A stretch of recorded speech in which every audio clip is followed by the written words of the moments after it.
game pressure to deal with. And I definitely agree with the first two bans from Fnatic. Kalista against Def, you know he can play it really well. You don't want to risk that 2v2 bully lane. Tom Kench coming, we just said it. On the bench again. Fnatic doesn't want to play themselves right now with the style they're using. So instead they just ban it away to avoid Mako picking it. And first pick jungler, it is Rek'Sai as Elise has been taken off the table. And Clear Lab has actually had Elise banned against him 3 times this tournament already. But we can really see what Fnatic is doing here, right? It's an 80 carry ban and then 2 bans on targets that could buff up that 80 carry or make him almost unkillable with the Tom Kench. So really, they know EDG wants to play around Def. Yeah, exactly. It's one of the reasons that this matchup between Fnatic and EDG is so interesting, because it's such a top-focused team versus a bottom lane-focused team. Meanwhile, another standard jungler being locked in here. Gragas and Thresh don't give anything away from EDG's side. And I think that's a key thing, because EDG knows Rek'Sai will be the first pick when they ban away that Elise. You're kind of saying, Reignover, take your second best champion now and also take that away from ClearLab. But he's played this matchup time and time again. He's fine with this. He gives the scaling jungler towards the team fights late on in the game. And of course, Thresh, we've seen from Mako, the pick potential these two guys have. And the way you can set up ganks in the bottom lane is very key. I would definitely expect Fnatic to save their solo lane picks here, because EDG will have to reveal either their mid lane or their top lane first. I expect EDG to save mid lane pick for Pawn. So if you reveal the top lane, then Fnatic can actually counter pick top lane next round. And this is one of the reasons. Flex Cannon. Yeah, Flex Cannon can obviously go, not support in this case with Alistar, but can go top lane, can go for Reckless or 2 Reckless as the AD carry. But what EDG can do with Koro now in this lineup, and why I think they swapped him in, and one of the reasons for it is the fact he can play a really good Gnar. Very safe matchup for him. He could even maybe go for a Malphite if he wants to, and take a lane where he sits back and he just relies on teleporting. He doesn't need any resources like Amazing J did to be useful. That's a very good point. You know, will EDG also change their playstyle though? You know, while Amazing J did make a lot of his own mistakes, the team also did not help him very often. We'll need to see how Edward Gaming play around their substitute on Worlds tonight. Last night, I mentioned that all of the Chinese teams have performed better after moving in a sub. Let's see if EDG can keep that up. 10 seconds left on the clock. Potentially seeing that Jace, but it might switch at the last second. What are they going to lock in here? So, in case it is Jace. Oh. Okay, this pick. And it is. Can go to Def. 71 unique champions. We were sitting here and looking a little bit at some of the solo queue accounts for Solo EDG. queue spine pays off. And Jace was one of them for Def. It is a flex pick and go into the mid lane as well.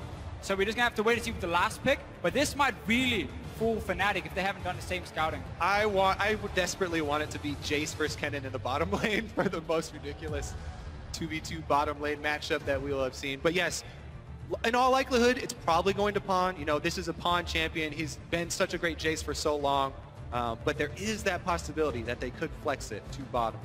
Question, if that is a flex, how do Edward Gaming round out their composition, and how on earth do Fnatic reply?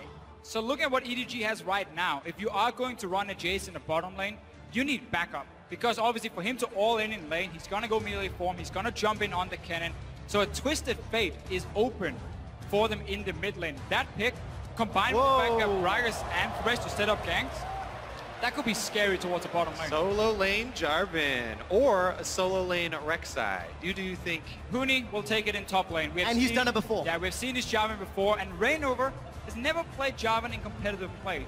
That would be a new one for him at least, but I'm expecting this one to go top into the Fiora matchup. EDG should know that could happen and probably will happen, but instead we get the safe Victor as well for February. Now, if memory serves, when Huni did play that Jarvan top, it was against Elements, and the game was challenging, let's say. He had a terrible start. That's exactly it. Nothing. And then, after like 20 minutes, his team was winning, he got like 5 kills, and it was like, oh, Jarvan seemed to work pretty well for Huni. But we didn't get to see that early game from him where he was super dominant. I hope it's going to be Twisted Fate for EDG. I think it fits in perfectly with what they're building There's the here. flex. It's going to be Jace 80 carry. We get it. Oh, I thought it was so ridiculous. I know. When we brought this up, talking about it, we're like, nah, he's just playing around. But this is going to be the bottom lane Jace versus bottom lane Kennen matchup. Could you ask for a more interesting way to start a Twisted Fate 80 the carry. quarterfinals? of Fnatic versus Edward Gaming. But again, let's just really quick talk about this Jace. What is going to do? Okay, the all-in potential is going to be very, very strong. You have backup from Clearlove, who loves to sit around the bottom lane. You have Lantern from the Thresh, you have CC to set up, and then a Twisted Fate joining. They're even running triple teleport at the moment. Also, Jace is actually a really good champion just individually against Alistar. If you queue up the knockback for Jace in hammer form, you can cancel the headbutt, and he won't be able to combo you. So he'll headbutt you, and you'll knock him back at the same time. Won't be able to get off that pulverize, and we'll be able to interrupt it. Plus, they also have the Thresh for Flay interrupts as well. They're still sitting on triple teleport at the moment. Add in a Twisted Fate as well. That's in total 4 globals coming in for EDG. And Febiv is running cleanse in that middle lane. Well, wait until they lock. They did. They went into game with Flash, 3 teleports. Teleport, AD carry, death. It is happening, and it is happening here in London.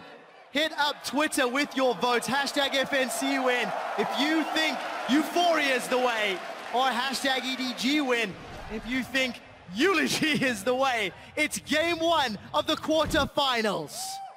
I'm so excited to see if EDG change their ways and actually try and focus on top lane now, because this Jarvan Fiora matchup is really, really snowballing. If Jarvan gets the first lead there, he can 100% Fiora. And yes, Fiora can riposte, but you have to have a really quick reaction time to riposte the Jarvan combo as soon as you hear the flag go down. Yeah, I'm looking at a Jace and a Twisted Fate that's very easy to lock down for Jarvan once he gets rolling, or if he gets rolling up in that top lane.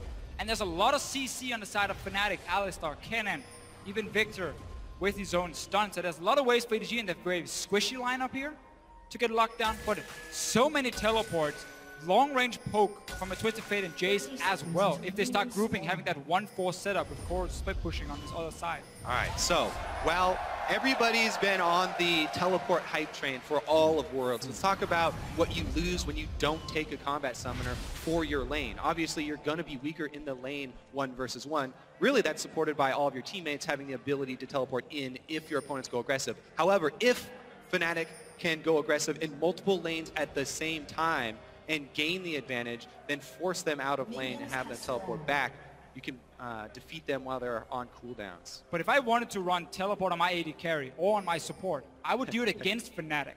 Because again, they are a team who does not play around Reckless and Yellowstar in the bottom lane. They will sit very often and farm alone and get no help. So if you know you always have your jungler as backup and a teleport from top and from mid, I would feel safe enough not running a Splinter Summon. And look at the starts from the junglers. This is exactly what we're talking about for both of these teams. Reignover starts on the bottom side, so he'll end up top by the top side, you know, where he's usually around Uni. And Clearlove is starting on the top side. Well, he'll end up on the bottom side of the map to try and help Deft. And Fnatic is pulling for him, so he doesn't have to use an early potion. He gets the camp down faster and rushes towards the red buff, so he will be slightly ahead of Clearlove once he reaches that top side. But again, it puts Fnatic's bottom lane behind because they don't get a camp. Deft is level 2 already. He's got himself a ward, some additional potions from securing that Gromp. And gents, the theory of the AD carry teleport has been explained well. Let's see if EDG's communication can step up. Because with Amazing J, they did not look to be on the same page. But we have heard Analyst Desk discussing the leadership that Koro can bring. But he's also not on a tank. So he may also want some assistance and some support on that Fiora. Well, he's had about 4 or 5 weeks now to practice the new meta picks up in the top lane. And while his performance in the playoffs last time we saw him wasn't great, he got benched. Amazing J stepped in for regionals and did really well. Koro is back and he's here for quarterfinals. Clearly the team believes in him. Yeah, here we go mid though. Reignover, level 3 going for the Rek'Sai gank. Looks like he may be able to get, oh, he misses even the Prey Seeker, so he gets 0 damage out of it. Wasted very little time though. Did show he moved towards the top side of the map. So right now it's very easy for EDG. You can see Koro already gone back to his own tower because his team is communicating. Careful, Rek'Sai going on top side. Don't risk the combo from a Jarvan. That is so easy to set up a gank into the next knock-up from Reignover. Yeah, and he's actually using his teleport back to lane here for Koro. So that is 2 of them down. All three of them actually been expended. So I talked about working around those cooldowns for the teleports. all of these laners are much weaker in lane. Really, the difference is going to have to come from the extra Doran's Blade that Koro bought versus the with blue that buff purchase. That Febiven has now been donated. First one of the game. So already Febiven had shoved Pawn in. Pawn's picked up that additional Doran's. Febiven's going to have to do a little bit more work with that blue to maintain control against Pawn. It's such a funny setup Fnatic run. The bottom lane doesn't get a camp alone. They give it over to the jungler or to Huni normally. And Reynor rarely takes away his own blue buff early on because he gives it to Febiven. He can use it more in that mid lane. So they're trying to really split the resources quite a lot. And because they're playing a utility AD carry, they don't care about Reckless falling 5-10 CS behind.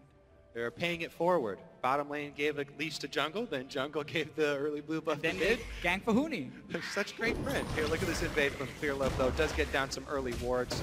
Now, as a jungler, whenever you go to your Raptor camp this early in the game and you see it not spawned, if Reignover goes over there and sees the Raptors have been cleared, you have to assume there's a ward in that brush. Because you've obviously been counter-jungled there, this is literally the most common ward that junglers will place early in the game. Right now, just because he just switched over to his sweeper, he doesn't have it ready to activate, but he's got to know that he just went through wards. Instantly pings the location, Kobe. He'd get himself into trouble. Well aware. Gold card is already primed. Reignover gets tagged, but he channeled the tunnel already and gets away relatively unscathed. Yeah, Pawn jumped the gun there a little bit. They had him right where they wanted. Full vision on him, but pulls the trigger early. Well, Mountain showed us yesterday just how slippery a Rek'Sai can be. Reignover sticking around for this invade, and there's seems to be a little bit of movement from the mid lane. The Death Ray catches Pawn. Reignover's not going to get the knock up, and the gold card did connect. Reignover's still got flash, is going to need to channel. Teleport's coming in onto the tunnel from behind. Huni throws down the Damascus damage, and the Dragon Strike, and it's first blood to Febiven, but Reignover eats the wild cards, trades 1 for 1. Yeah, a little greedy there for Reignover. Goes back in, gets hit with the auto and the wild cards, I believe, to go down for an extra kill. Fnatic would have had that clean first blood if not for that.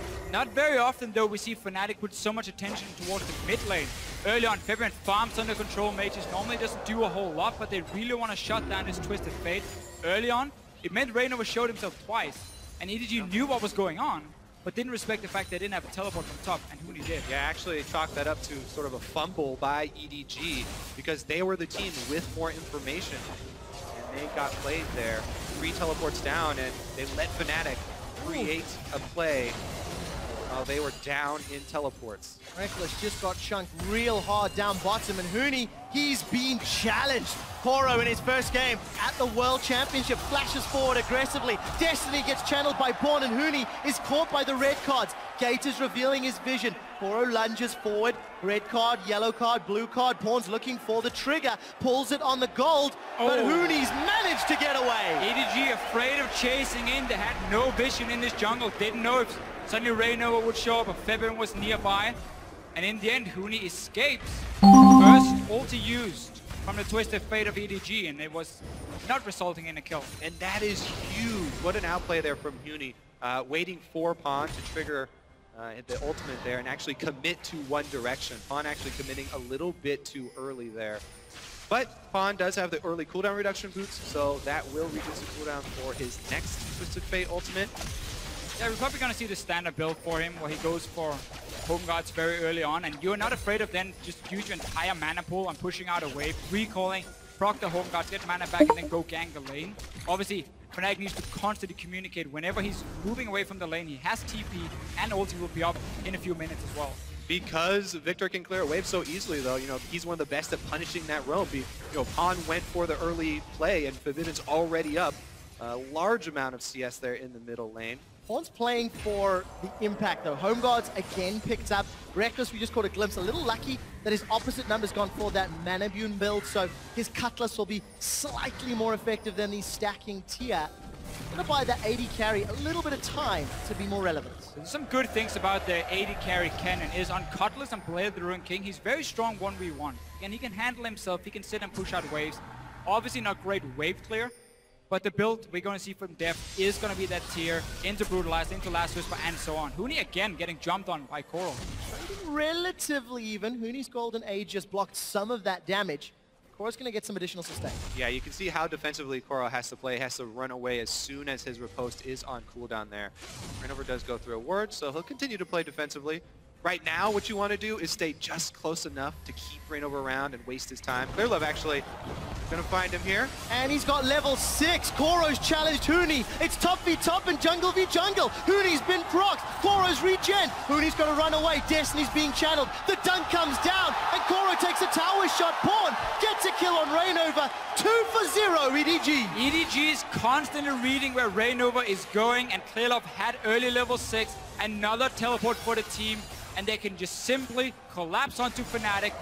Huni right now, every time he gets a one-on-one against Koro, he's losing it, and he just died 1v1. With 3 teleports and Twisted Fate ultimate, it's ridiculously hard for Fnatic to keep track of all the globals here, so they have to be very careful and very sure of their vision when they go for plays like this. Plus, right there, Huni committing, to the 2 versus 2, actually trying to keep Koro from converging on Reignover and save Reignover there, cost him big. Koro with the almost instant 4 proc of the Vitals, really well done there by Koro. And that's why I would really like to see Fnatic just kind of sit back and say we don't have to go aggressive, because our mid laner will never be able to follow. But what FaZe can do is just constantly pushing that mid lane, get a little bit of damage on the mid tower, empty the mana pool of the Twisted Fate, and keep the pressure that way, and always save your summoners for defensive moves when the teleports start happening from EDG. You cannot fight early on against so many globals. They even had the early sight zone here. Reignover's got the sight zone, set up your defensive vision to keep track of Gragas. If you can keep track of Gragas, then lanes can play defensively. Down bottom, Reckless and Yellowstar fairly easily playing safe. Meanwhile, though, Deft on the other side, as you said, he's got the tier. That's all that Jace wants to stack up right now. Sure. Again, he's not going to be super strong at the moment, but he can still sit and farm. Not a whole lot of kill pressure. Again, also with the teleports. So really, against a team that plays so much around the top laner, having so many globals is so effective, because the split pushing should never really start from Huni. He will always just get jumped by 2 or 3 guys. We'll find out how Huni's going to be able to pull himself back into the game. And we crested 10 minutes. FaZe's got a very large CS lead over Pawn. Pawn actually, CS difference at 10 is the 2nd lowest of all quarter-finalist mid laners. So he's going to have a little bit more pressure to make those side lane gank impacts more valuable. Yeah, plus with this early home guard upgrade that you guys keep talking about, and a Twisted Fate ultimate back Said it once, up. Kobe. Right, it's a great point, because right now, what you're looking for is the recall timers. Everybody's fighting around recall timers right now. Yes, it is about, marginal CS leads, but it's the recall timer right before the big dragon fight setup here. You can already see Mako's trying to get the first line of wards down, trying to get some vision for themselves. Teleport's coming back off of cooldown. And that dragon fight is where Fnatic needs to strike. It's not in the lanes against the globals. It's in a big 5-on-5 team fight where the enemy team is lacking 3 offensive summoners. We also see a Rod of Ages being built in the mid lane, so that's even slower stacking up. The first dragon is where Fnatic needs to be ready to fight. You have a cannon with his ulti, you have massive AoE from FaZe, and Huni can catch out some of these low mobility targets. That's where Fnatic want to strike, but they cannot fall further behind. It's exactly where Victor shines. If FaZe can get to level 11 first, the huge amount of burst from that Victor ultimate can easily 100% somebody with a full combo of Victor if they're able to gain some vision around the area. Yellowstar does get hooked in, though. He's going to headbutt Deft away. He's in trouble. Huni forced to flash. He's being collapsed on. Flash forward onto Pawn. He's taken 2 turret shots. The Grand Challenge may time out shortly, but that's a great charge. Backwards, QuarterFinals, as well as Pawn get themselves 1. Tower hits onto Koro. Will at least make it a 1 for 2. But EDG have the advantage. Level 10. He's taking the wrong way. He's gone the wrong direction. QuarterFinals has started to channel his recall. The death ray needs to hit, and it's going to. FaZe will make it 2 for 2. And look at the difference right here, because Fnatic were not the ones making the play. They were sitting back, they were saving all the cooldown so when this play would happen. Obviously EDG can get the first kill because there are 3 guys going to top side, but at least you get a 2 for 2 on the side of Fnatic and you use a lot of globals. Yeah, you have to be so careful though, because you feel like they used a lot of globals, but they still have 2 teleports available to It's unfair. Yeah, exactly. By saying a lot of globals, they only use Twisted Fate over. So take that one back. Take that one back. All 3 teleports will be available for EDG in just a couple of seconds. And that first dragon fight is still looming. As far as Fnatic are concerned, they've got first blood in every single one of the games they've played at the World Championships thus far.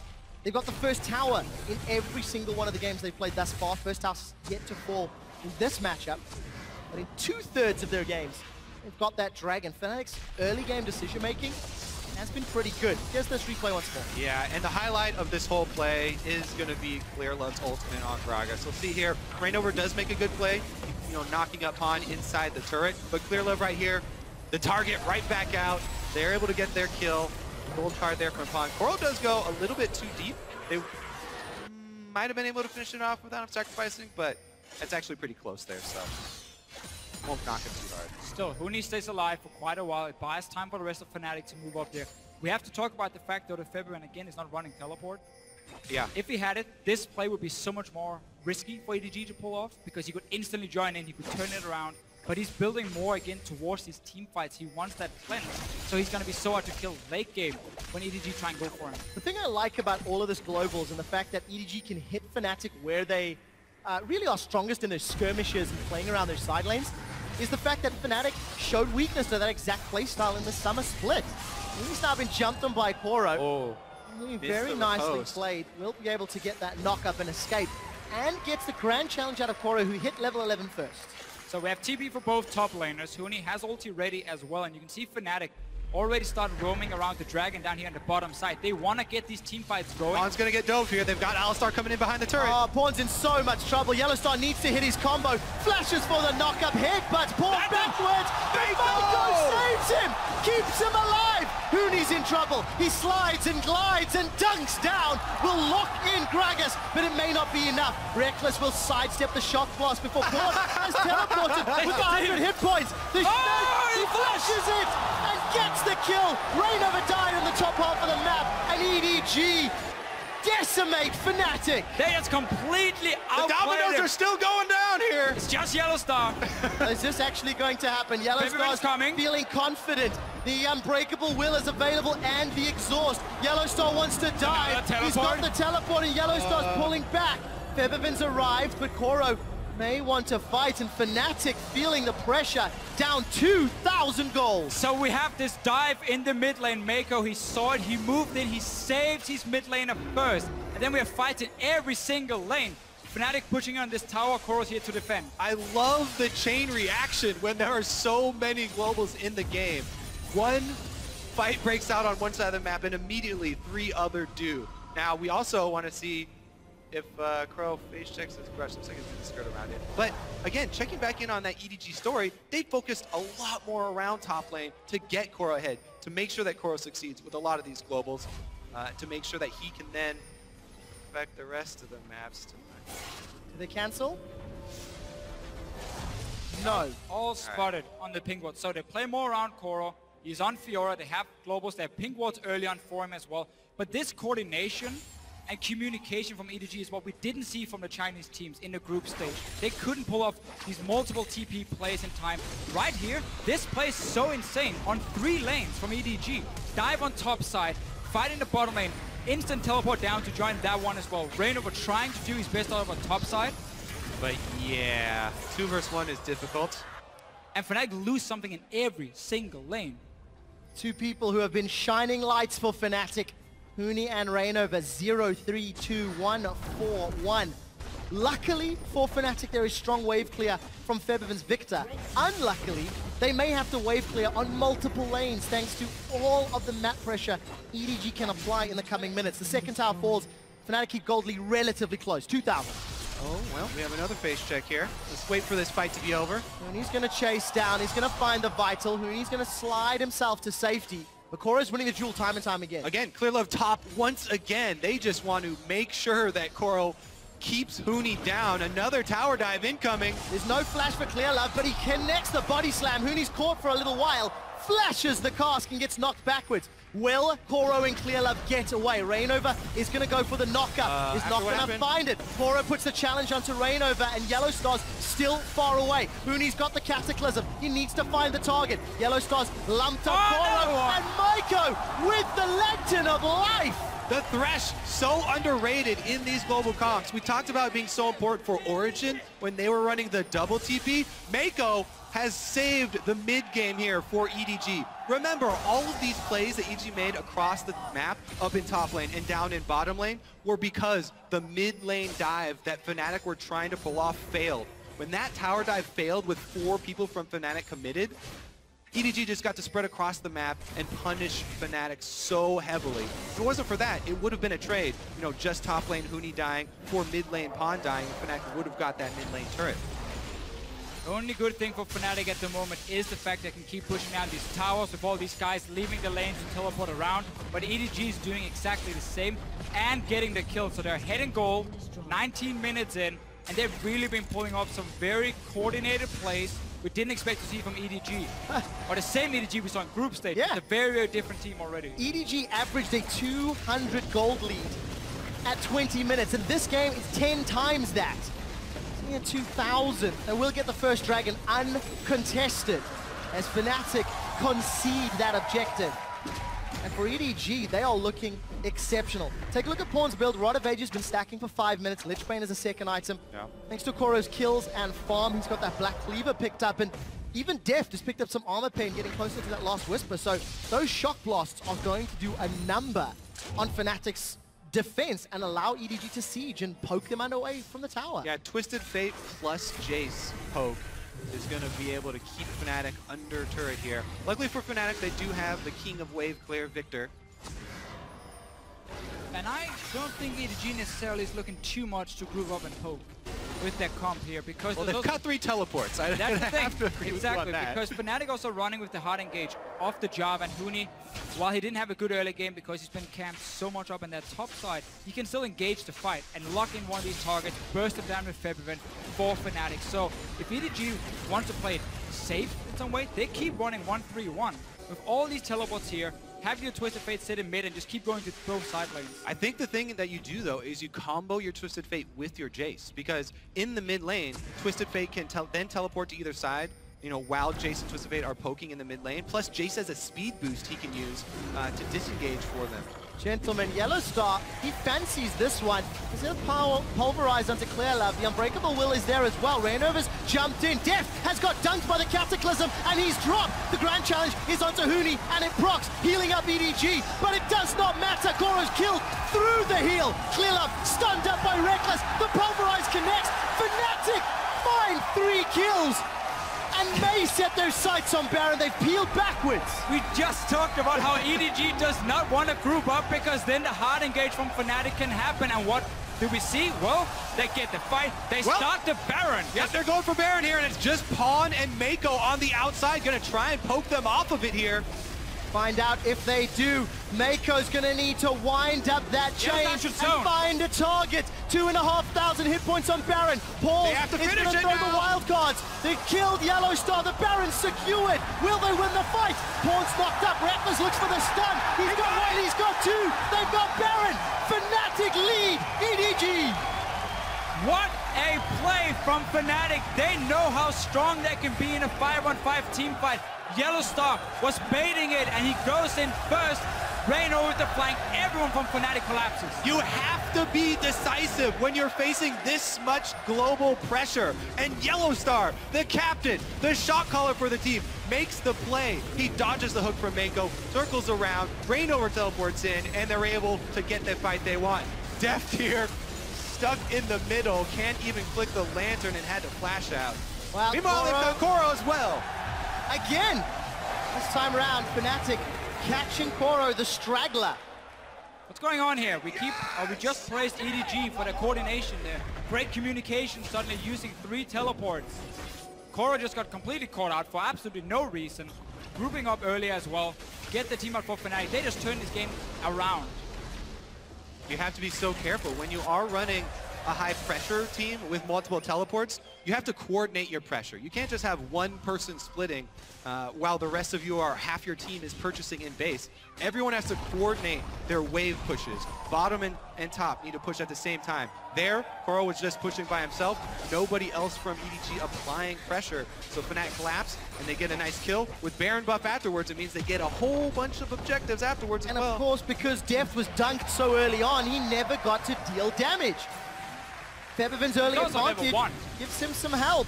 So congratulations to Fnatic. They knocked down the inner turret in the bottom lane. Knocked down the inner turret in the middle lane. They may lose their top lane. Pawn has got a large minion wave to play with. Has got a Lichbane as well. So it's a 2-for-1 trade. And Fnatic are peeling backwards. Their recalls were interrupted. So this is a play EDG has pulled off quite a lot back in the LPL, but they're trying to always trade objectives. They knew, okay, we can't really defend properly. They could maybe even tower dive us if we tried to. Our only wave player is the Twisted Fate at the moment, so they use him instead just to get something. So they take a tower, but Fnatic can still be super happy with the last 5 minutes. Especially with the Baron buff on Fnatic, so difficult to try and clear those minions. So EDG do get something back for themselves during the duration. But that was the whole discussion we had before here. You know, what do you do with your EDG? Who do you send down to the second side lane? Because you have Fiora sitting in one of them split pushing. Do you send down Deft to sit on his own with the Jace because he doesn't offer that much wave clear in the mid lane and you want to have the Twisted Fate who can go to both lanes? Do you group them up and start poking? Again, that's so risky because of the hard engage that can happen. So they need to be able to put pressure on all 3 lanes. You can see Deft go towards top side now and set that 1-3-1 up for EDG. But they're so far back on the map. It just becomes a lot more harder now. And because Fnatic just got such a big mid-game play, they got a whole bunch of vision while they were doing that. Not only did they take down a bunch of turrets, but with a double Sightstone for Fnatic, they've been able to lay so much vision down in EDG territory. As soon as EDG try and set up one of these plays, that does take a while to get there, Fnatic will know about it. Look at all those wards in the bottom half of the map. Pawn did walk over that pink ward, pinged it out, and has actually gone back to kill that resource for Fnatic. And for Fnatic, Dragon's up in 5 seconds. They do have the timer. They're deciding with all their information, let's shove those waves in as best we can and try to secure at least the first objective. Only 2 Dragons at 25 minutes. It's not been a primary focus for either of these teams. It's all been about top lane, really. So far away from Dragon, basically all the plays in the early game. This just to get to 6%. Let's see what happens. Hooney's going on Clearlove. Yep, he's got him. Clearlove's in trouble. He's going to get headbutted out of the Cataclysm, but Hooney follows up with a great Dragon Strike. Another pick here for Fnatic. And again, that Dragon that Fnatic got is actually fairly big because, you know, 26 minutes into the game, the 6% does mean a lot, and it was awarded to them because they had so much deep vision from that last push. On top of it, they catch Clearlove here. EDG starting to crumble. Yeah, they really need to stop getting caught out because every time that happens, their split push breaks. Because suddenly now you have to back away from your side lane. You have to respect the fact Fnatic have 5 members on the map. So Koro now has to go really far back. He cannot use the big wave. Fnatic can set up another slow push and then start grouping again and look for another fight. And of course, Clearlove, this isn't the first time he's been caught out of position.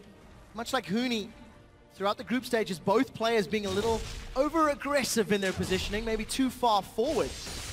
All the tempo is now sitting with Fnatic. I just want to re-highlight, you know, how important we talked about Thresh is in this composition. Right there was a perfect example where Clearlove should have been with Mako. That is a support jungle duo that's supposed to be getting vision because Gragas Thresh is so safe if they are together. However, no Mako there, Clearlove gets caught, he gets pushed around, and they lose more space. Items continue to stack up. Koro's had the Ravenous Hydra versus the Titanic Hydra of Hooney. Muramana has been completed for Deft. And the 3-item spike for Reckless has come in. So everybody's scaling. Pawn's got himself that Hourglass as well. So a couple of tricky plays can be initiated with the Destiny. Fnatic playing it safe, pushing those waves out slowly but surely. Top will be going towards EDG in the next few moments. And that will give a couple of tools for Fnatic. A minute till Baron. Fnatic love Baron. It's their thing. I feel like EDG do as well. Both teams often play so much around like these 25 minutes, get one fight, get a pick, and then take that Baron instantly and use it to close the game out. But for EDG in these team fights, if we get the 5-on-5, who do they want to kill? Obviously, we're looking at Reckless, we're looking at Febivit. There's a cleanse on one of them, so that's very smart. That was a sacrifice by not having teleport early on. And then Kennen is one of these AD carries who feel really well for himself because he has a massive AoE aura. He can stun you if the aura goes in there with squishy targets and take them down. Not only that, but going with this build for Reckless, it's all based around sustain and auto attack speed. So he's getting off multiple stuns, multiple charges, and you just buy a little bit of time, steal up more life because you're life stealing on all of these targets with your double life steal build. If you don't focus him and burst him down, then he'll sustain through the whole fight. He'll continue to throw out these annoying mini stuns and provide that CC that Fnatic need because they have Hooney who likes to run damage in top lane. And if we get an aggressive ulti in the backline from a Twisted Fate to lock down a target. Then all 5 members of EDG are stuck in there. They're all trying to get to the same guy. 2 melee champions for Deft and Koro. Well, Deft when he wants to burst at least. Let's see what Yellow Star again. 2 teleports available for EDG as their solos are down in the bottom. Double stun on Clearlove and Mako. They've already got Mako. Clearlove's looking to get away as Reckless looks for the stun. Finds it. May not get another. Continues to auto attack. 2 members down. With dangerous play, Fnatic may need to defend. Koro and Pawn, they've got an inner turret. They've got a minion wave to work with. And Fnatic, they're a little split. Huni's decided to back away. Febiven is already in the base, and the rest of the team on Baron. Yep, he can't do it by himself. It doesn't matter. Pawn and Koro are going to be able to take this, and he's also got to be careful about getting killed. Let's see if Fnatic can take that Baron, though. Koro's in so much trouble. The Cataclysm locks them both in, and with the Chaos Storm and the Death Ray, Febiven's already got a kill. The knockup doesn't connect, but it does not matter. Huni comes in to dunk while they take the Baron. Now Fnatic can press in. They should get an inhibitor off of this. And much like the first time we saw Huni play Jarvan, he got shut down in the early game, but once we get past the laning phase, he's able to create picks with the rest of his team. But this really is Fnatic knowing how strong they are around Baron. The way they set it up, they force EDG to come face check, flank around them, get the engage once again, and they manage to constantly force team fights on EDG. Part of the reason why quadruple global teleport comps are so rare is because they take so much precision to pull off. Quite a lofty task. So I will admit, after watching this Jace pick from Deft, I was super hyped at first because you talked about how he played it. We were on it, but hasn't really shown He's really done absolutely nothing. Meanwhile, the Kennen, huge for Reckless. Even laning phase, completely even. Deft always used his teleport back to lane. He had no pressure on the map, really. Huni's gonna catch him. Well, a little bit of trouble here for Pawn.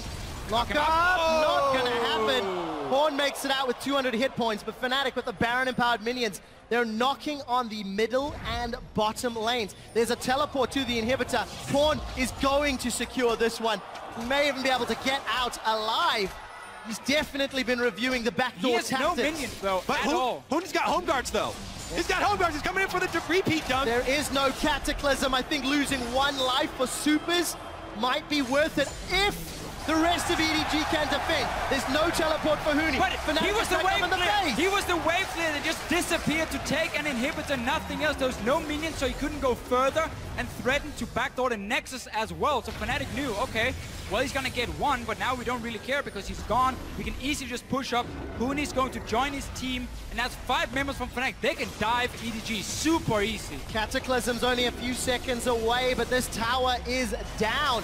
It has been deconstructed in front of EDG's faces. The second inhibitor falls, and there are supers on 2 lanes for Fnatic. This is the single lane for EDG. I do not think that was worth it. Just even if you traded 1-for-1 in terms of inhibitors, because Huni could even have stayed with his team and just went straight for EDG.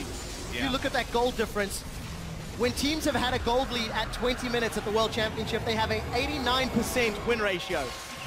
Currently, Fnatic's looking to be the 11%. They've turned the game around after 1 successful team fight. 1 misstep from EDG. Well, these EDG are running, as we said, such a delicate team composition that takes so much precision. If you make that 1 mid-game mistake, we saw how heavily Fnatic were able to punish them for it. Huge, huge swing. Trinity Force completed for Deft. Another thing he's done quite a lot on this Jace, and it's somewhat weird because he gets it so late in the game. It normally doesn't do much, like 30 attack damage, 32 minutes in. It's not a massive upgrade for a very expensive item. But it seems to be more, he wants the movement speed from it, he wants the Sheen proc to get a little bit more burst. Yeah. But he can never really go in hammer form against this Fnatic lineup because they want him to jump in with the rest of the team. So they have Kennen AoE, Victor AoE, Alistar knock up, everything to just take down these squishy targets. So I don't really agree with his Trinity Force buy. Pawn has realized the error of his ways, joined the rest of EDG to wave clear under this turret. Baron has worn out, so Fnatic are waiting for those supers. They're pushing through the middle lane quite deep. Unfortunately for Fnatic, there's going to be multiple supers in the bottom lane pushing against them. So there is a little bit of a timer Working against this top lane siege. Yeah, right now, EDG are hoping that Fnatic stick around and are a little bit too aggressive. Because EDG's only chance here is to make an all-in at the turret, whereas Fnatic can just wait around. They've got all the cards. We'll see when they reveal them, Kobe. The minion wave has danced its way up to this top tower. How quickly Pawn can clear them. Melees are down to half hit points. Rekkles gets chunked. Gold card comes out, and clearlove has found him. Rekkles gets pushed backwards, and he's shut down by Def. This could be the team fight that turns it around. 2 members of Fnatic are down for only clearlove from EDG. Featherfin's forced to retreat. The double kill will be added to Koro's score. Fnatic lose 4. EDG do it. They pull off the only thing that they possibly could, an all-in under the turret. And they, well, can they chase down Forbidden here? It looks like Koro's going to be able to... Look at all the minions on the bottom side here. There's double teleport for EDG if they want to take that wave and start pushing in towards them. They want to kill first and then try and go maybe and finish the game. Well, Featherfin needs to buy time. There's 20 seconds before his teammates are alive. And if EDG are unlucky, they will be able to take him down, but the supers may not be able to be enough. Slicing Maelstrom still available. Yeah, so 5 seconds left on Rekkles. I think they're okay. Right here for Fnatic, they got a little bit too greedy for that tower. Rekkles walked up very close, 550 range, took a massive hit in the face from Deft, and then the flash forward. There's no cleanse for him, no QSS, nothing to save him. And that was EDG needed. They invested everything to kill him. They just dropped all the cards. Everybody up on the turret is exactly as you said, and then Pawn, right after seeing the poke land, Pawn goes in for the flash gold card on Rekkles. That's a signal. Clearlove flashes in, and they're able to take him out immediately. So key that Clearlove flashes forward. Otherwise, Yellowstar might have been able to just headbutt him away and avoid Rekkles being shot back into the team, but he flashes forward there. He guarantees it's going to happen. They win the fight. Exactly. They knew this was their only hope. Then all in at that turret. They've got 2 inhibitors down, super minions coming, and they came up clutch, made a big play. Fnatic still definitely in the driver's seat, still definitely with a huge lead here, but EDG clawing back. And as we come out of that replay, Rekkles has completed the Quicksilver Sash. He learned. How different that fight could have been. This time around, Rekkles gets dunked and deals no damage that fight, thanks to the great work of Pawn, Koro, and Clearlove. Fnatic, their 10k gold lead has shrunk to 4k, and inhibitors will be respawning very soon for EDG, so this will reset the map pressure. Yeah, Baron's up in 20 seconds though, so Fnatic are going to try and grab the scuttle and work on vision around this area.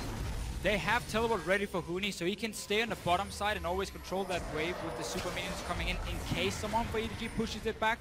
And as long as you bait around Baron, it's so easy to go push out top and mid lane at the same time for Fnatic. So this will nullify the globals a little bit from EDG and make it easier for Fnatic to get a 5-on-5 team fight. You even saw Huni with Home Guard sitting and waiting in base and just saying, oh, yeah, it's going back to again. Fountain So right now. Oh. He knows they're going to be wards behind EDG, and he wants to guarantee that engage. This is the most intense moment for the shot callers. This is where you make or break the game. There's no room for mechanical misplays. Every second means Pawn gets closer and closer to that bottom inhibitor as well. And Fnatic can't make up their minds. Rainover goes back and he's left the tunnel. They're going to commit.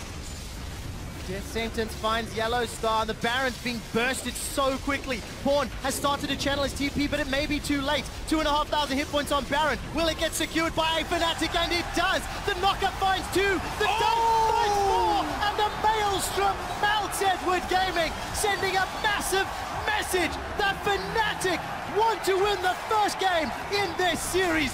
Koro and Def are running for their lives, and they will get run down. Def will drop the hammer, but it will not matter.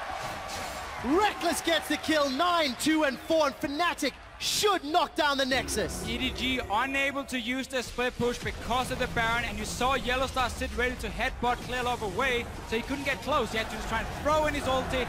Wasn't enough, and Fnatic are looking to take the first game. Fnatic have got Baron-empowered minions knocking down the Nexus. Koro will follow shortly, and as Edward Gaming are aced, Fnatic take the advantage and are one step closer to a semi-final spot. Great decisive mid game there from Fnatic. Yellow Star and Co making a huge turnaround. And that is so key for Fnatic because they were on blue side in this game here. Every single team in playoffs, they picked Sivir last time around. Obviously, that is what left Mordekaiser and GP open, and for now, it is exactly the same. Fnatic now do not want to ban one of the two OPs. Oh, now they will, because Mordekaiser got banned. So now GP is what you want to ban away if you are Fnatic, and say, we don't want to risk it, but that does leave Tahm Kench open. For Fnatic to potentially pick? Well, for you. I'm not expecting a Tahm Kench first pick. Last game was Rek'Sai, first pick, when Elise was off the table. I mean, Fnatic got to make the decision now. Do we have a composition we want to run against the Gangplank? Then we ban the Tahm Kench now. We give them first pick. I don't think you can. Yeah, I don't think you can give away Gangplank without getting one back. Been super risky, at least. But again, this is a team that is not afraid of taking chances. Rek'Sai would be the obvious first pick. Tahm Kench, yes, he's fantastic. But it does require a composition where it makes sense to pick him into. Sound like a bit of a fanboy there, Deficio, of that champion. Fnatic now have the option to pick in two of their preferred. Hyper carries are still up and available, the likes of Jinx. And go over the tower pushing power of Tristana. Cannon away. Sivir's available. Fnatic could go Sivir and support. So are Jinx and Caitlyn, which was also mentioned as being practiced by Deft fairly recently. If you are Fnatic now, you might say we want to take some safe picks. We don't want to show too much. Then you go for Gragas here for Reyno and say we want to see more of your picks before we start building a composition. Or you take some of the safer top lanes we have seen being blind picked, Darius and Fiora and so on, for Huni up there. But he's shown he wants to play different kinds of top lanes. And I would like to combo that Gragas with the Thresh if you are trying to try and keep your first round without giving much away. There is the Kenchi. All right, we got the Kench into Flame Chompers combo. You get your Tahm Kench. I'm so happy. The only problem is it's like 3 weeks too late. And if I go on one of my Kobe rants on Tahm Kench, then people just get annoyed. The thing is, I stole your notes anyway, and I already said everything you had prepared. But everybody wants to hear the Kobe rant, so we'll see how practiced Yellow Star is on this champion, because we've seen him. He played it before it was cool. But it wasn't good. Before it was buffed. But it wasn't good. Okay, it really was not good. But they lost that game. You now had 4 more weeks or 5 weeks to practice even more. I think Jinx Tahm Kench is one of the best combos you can pick, because it gives Jinx that extra mobility in the late game that she needs to survive these team fights, and also in the laning phase, it's very hard to all in on a Jinx when Tahm Kench is next to her. He basically just makes almost every lane a farm lane because he stops that all in from happening. Could be there. There's the I was looking at the Caitlyn already for the other side here. Picked up by Def. Like we said, he's been practicing it fairly recently. We'll see if they actually end up in that 2 versus 2, because Caitlyn can try and bully them off. Jinx can switch to Rockets though and actually trade. So it definitely will be determined by the support pick. Well, what do we have seen so far from teams when they play against Tahm Kench, because it's so fairly new? They pick some all-in comps, like, oh, we're gonna play like an Annie Kalista lane and we're gonna try and all-in the AD carry. Tahm Kench eats in and says, no, that's not gonna happen. Caitlyn, on the other hand, is a lane where you're going to push and push and push all the time.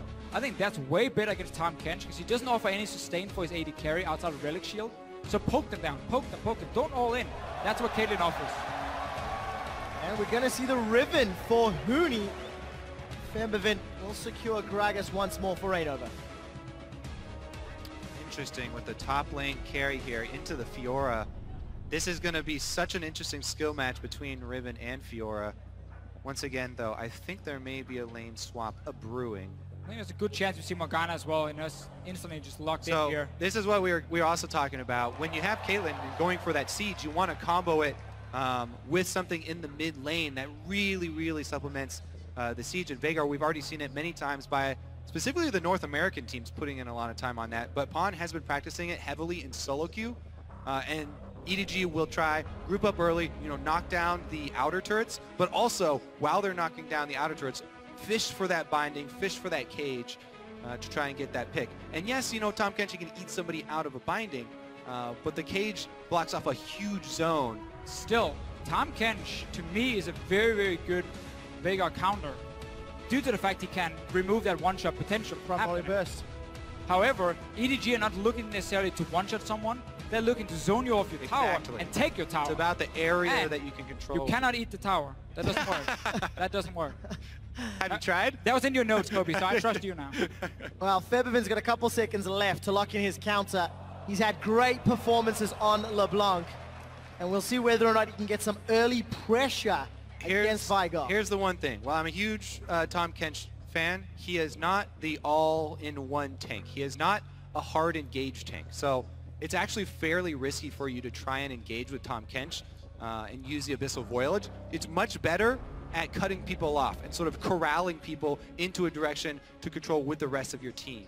This is a very mixed composition for Fnatic. Yeah. You got the Riven split push coming in. You want to assassinate someone with LeBlanc, and you want to have these big kiting team fights with the Jinx, Tahm Kench. So it's a bit of everything for them. The problem is if they want a 1-3-1, Jinx wave play in the mid lane. Again, she needs to get in there with the rockets. She can't clear really far away from. Yeah, the thing is, I want to reiterate this one more time. It's a bit of everything except for really hard engage. They would have to have Flash with Riven or some crazy Gragas ultimate, because if Tahm Kench Abyssal Voyage into the back line, he gets stunned with whoever he brings. And he wants to be in the back with his AD carry. Exactly. If you put up the cage, you can stun them both. He can't save anyone if he's stunned as well. He has to get his own Merc Treads. He has to get some sort of QSS or Mikhails or something to pull that off. Luckily on the side of Fnatic, they have shown a penchant for engaging at the right time in the right place, and they'll need to keep that up.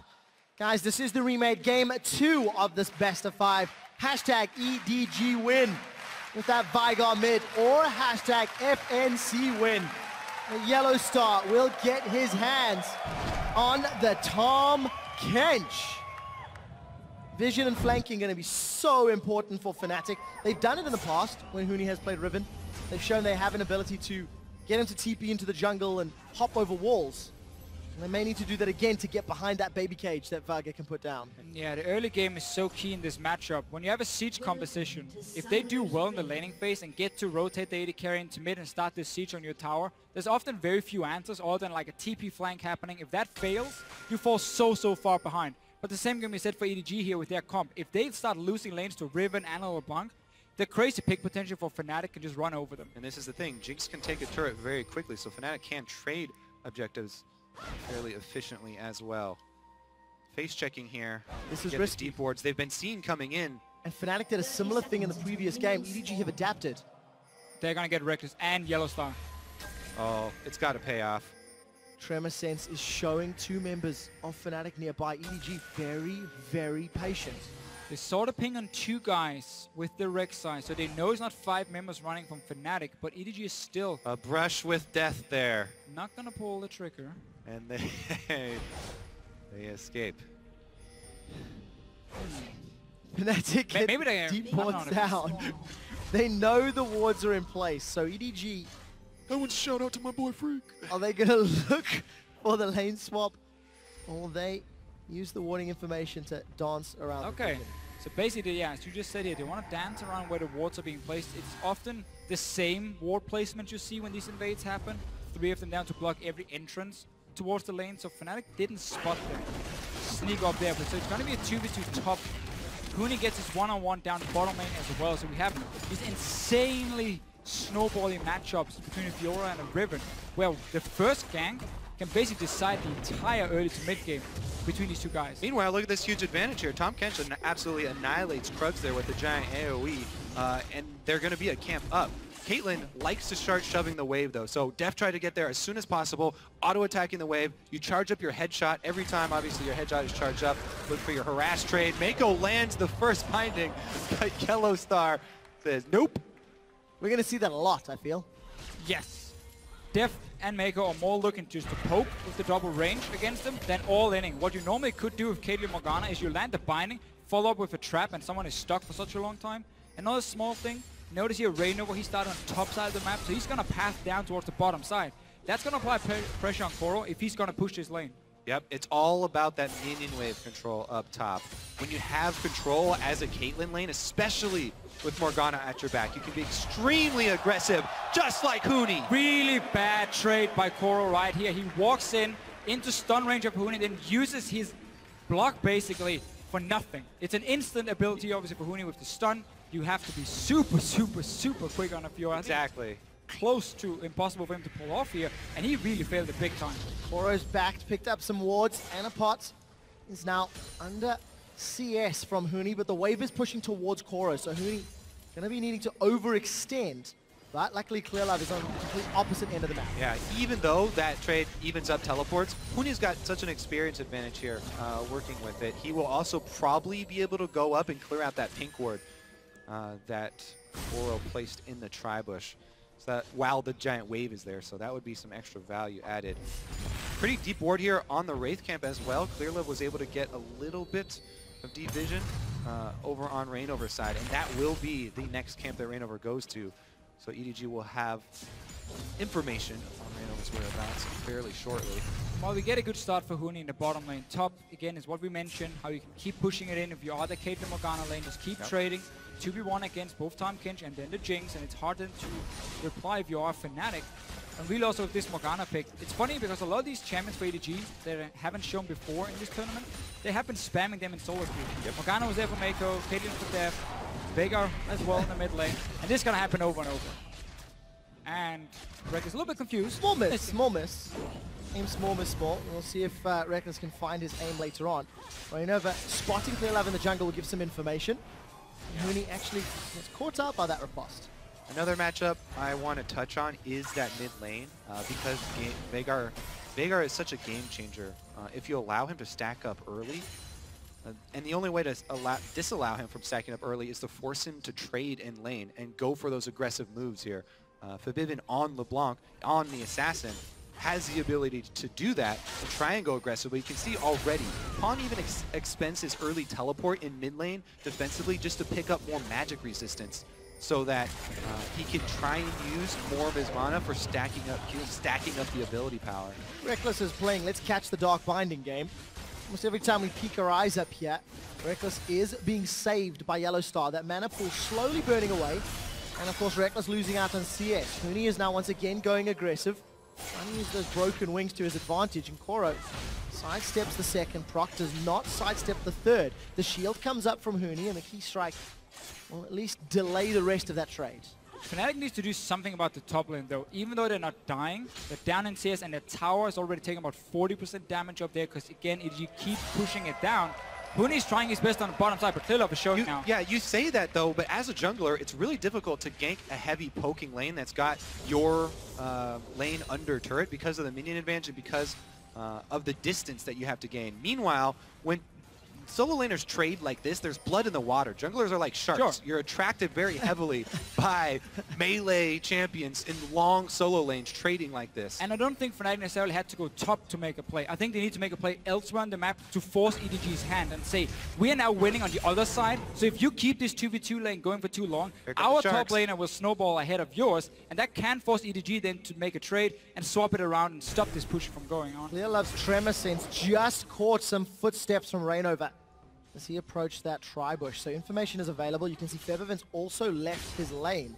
If Koro sticks around, they're going for a dive. And this is what I like. Now Fnatic are saying, we're going to snowball Huni even further. So EDG, you cannot just sit in 2v2 top because your top lane will fall behind. Clearlove has spotted it. We have a roam from Veigar as well. 3 guys on bottom side soon. Koro does have his grand challenge. He's used it on a level 4 Reignover. Flash away from Koro keeps him alive. And Huni will take a turret shot for his troubles. Clearlove able to thwart the gank at the cost of Ignite for Flash and time in the mid lane from Feathervin.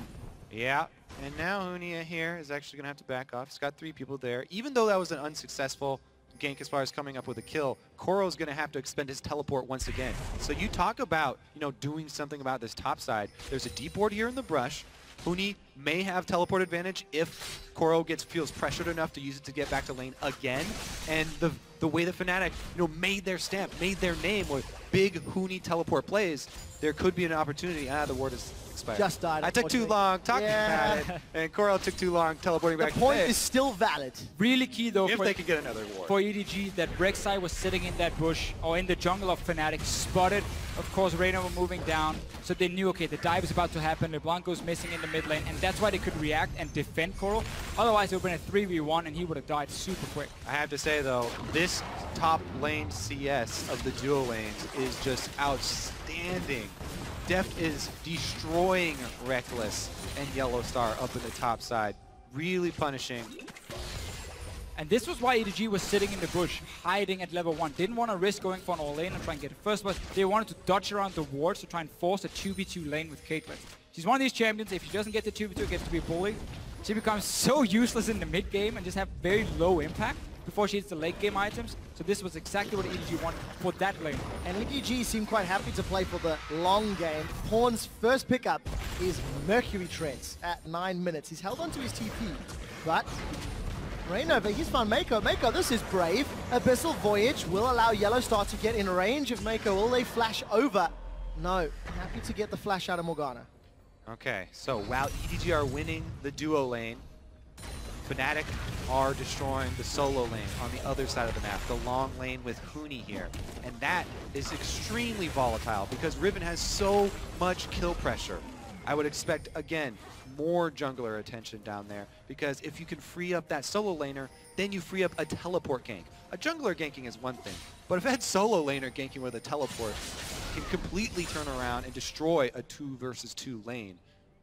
It's basically been the reason their aggressive 2v2 lanes have kind of died out, because if you do go all in, enemy top laner comes in from behind and kills you, and it suddenly backfires completely because of all the teleports in the game.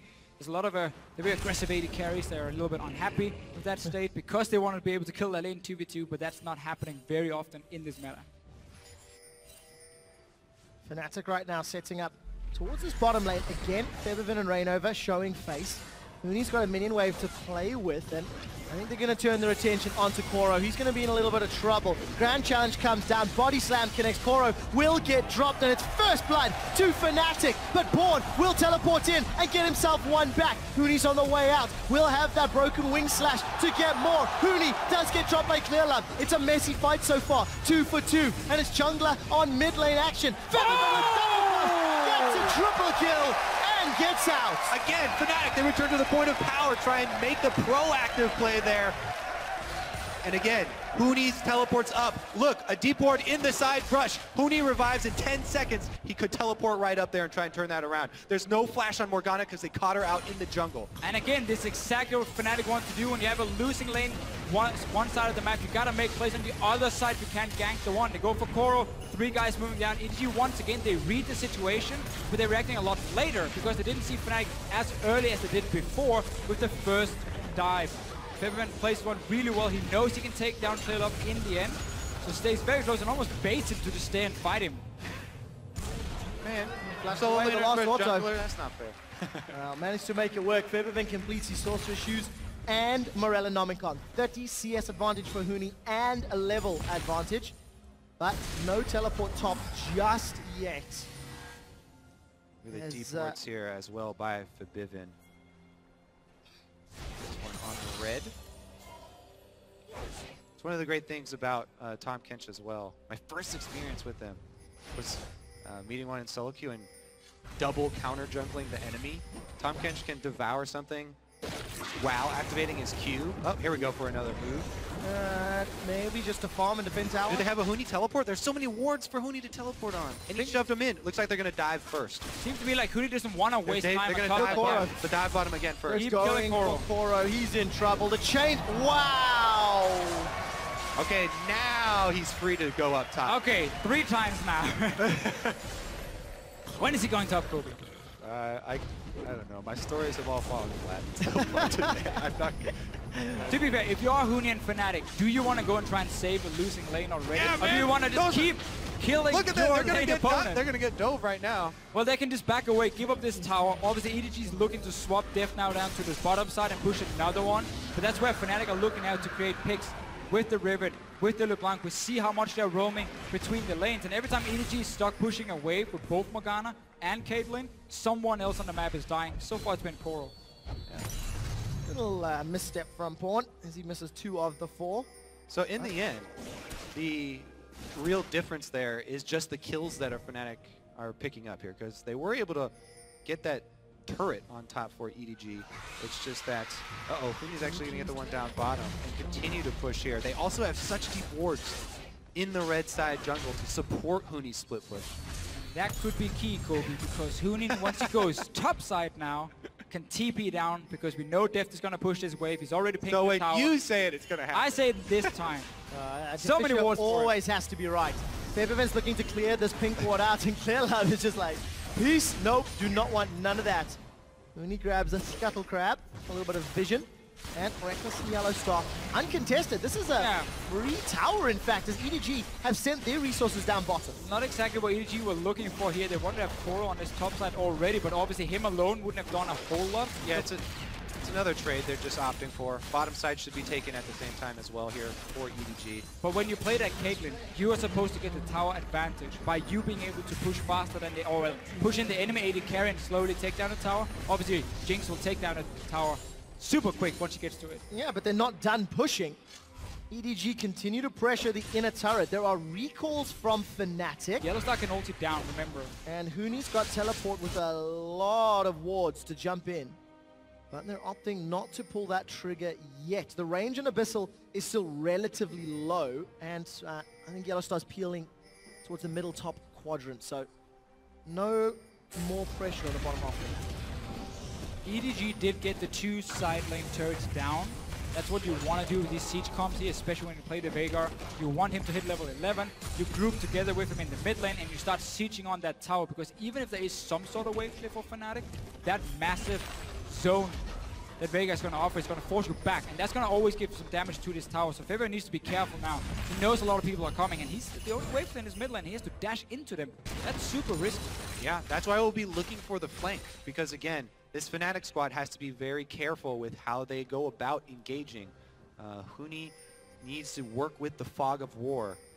Riven is all about the flashy plays, you know, coming in very quickly with the dash. So once Huni's flash comes back up, then maybe they'll look for one of those plays. At least you need to have teleport ready, and when you know the siege is going to start happening, you need to have put wards in advance.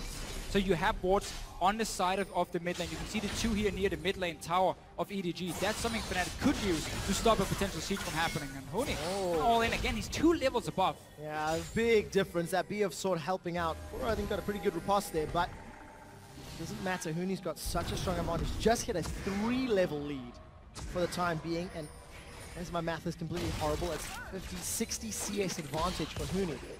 And Reckless is even caught up in the bottom lane. All right, well, let's see if he plays a bit more safe here. Definitely this third. He should be fine.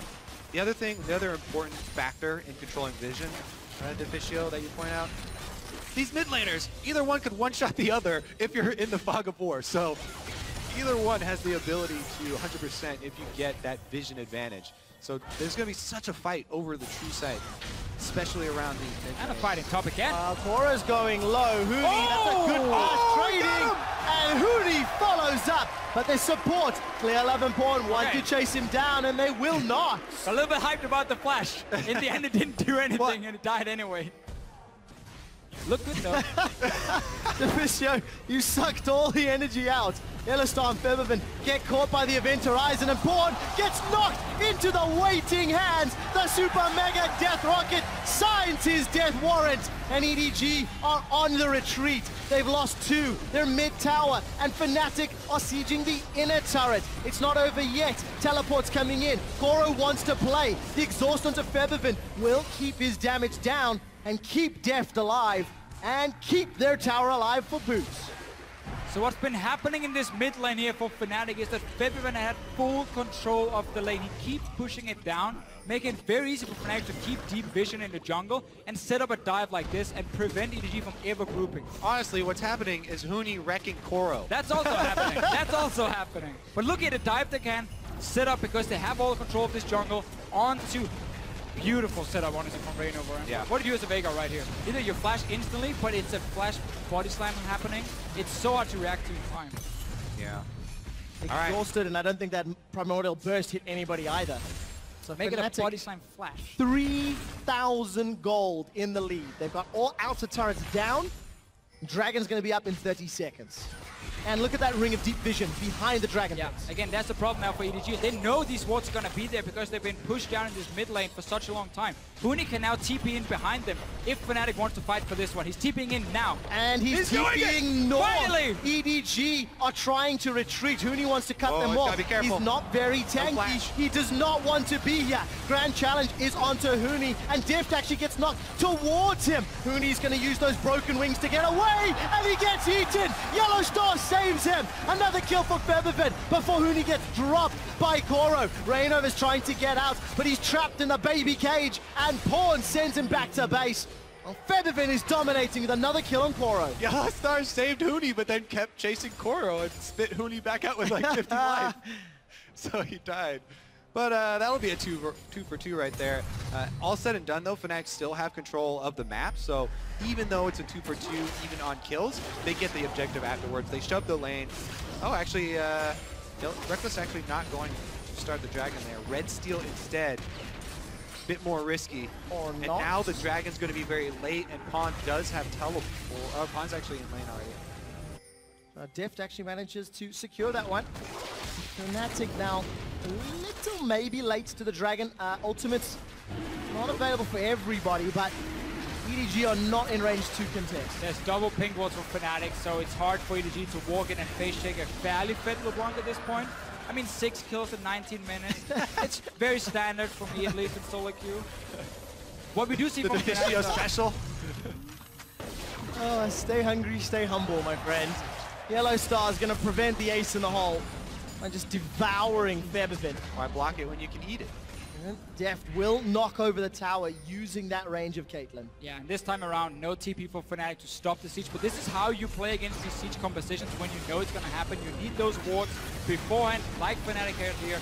Huni goes in a little bit early, and because there's no hard engage for Fnatic, it's very difficult for him, and he does get saved at first. Let's watch what actually.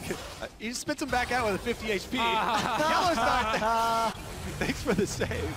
Didn't even have time to shield right. Shame. Whoa, LeBlanc killed Caitlyn. Talking about Fabibin, he's got 7 now. So, ouch. Deft 0. Now it's mad. Tell us, Deficio, what exactly happened there. Give us the QW. I think there was some QW, maybe some dead. R in there. Wow, Rainover's gonna find clear love. Defensive flash. Huni actually popped that ultimate. Didn't manage to follow through because Maiko found the Dark Binding. And Fnatic are now just playing really free and loose. They've got the freedom, they're far enough ahead, and there's not a lot of resistance that can come up yet. And I think with the momentum they have, with the amount of control that they've just gotten, this huge lead that Fnatic are building, they need to fortify that. They need to start getting up that vision now, because if they close the loop on the vision and they black out the map here for EDG, then there's just almost no move for EDG. They have to just... he burns to death. They have to just group up. EDG, this is a team that has to group up and try and use the poking, try and use the bindings and cage to land. And it's supposed to be fairly safe to get the outer turrets down. You know, you can have pink wards in the river yourself to try and avoid some of these deep wards that can flank you. Going for the tier 2 turrets becomes even harder now for EDG because they don't have the map control, because they're pretty far behind in gold. So they might rely more on Fnatic, misplaying a pick here, like Fibin goes too aggressive and dives on the tower and dies, and then EDG starts moving up towards the tier 2 towers. Well, it's about 1 minute and 10 seconds before Huni's teleport is available, and the deep wards will need to be reset before Fnatic can look for a similar play. This is often where we see teams lose their big leads, when you have a team comp similar to this. What Fnatic needs to do, all they have to do is keep EDG bottled up for long enough. They already have dragon stacking. They have 2 dragons already. Control the neutral objectives, and you continue to draw EDG out. Continue to make these picks. Continue to get the LeBlanc 100% to 0. Continue to get Huni isolated with Koro. 4-level difference between Koro and Huni right now, and nearly 100 CS. I believe that's called the Flame Horizon, if memory serves. Yes, yes, sir.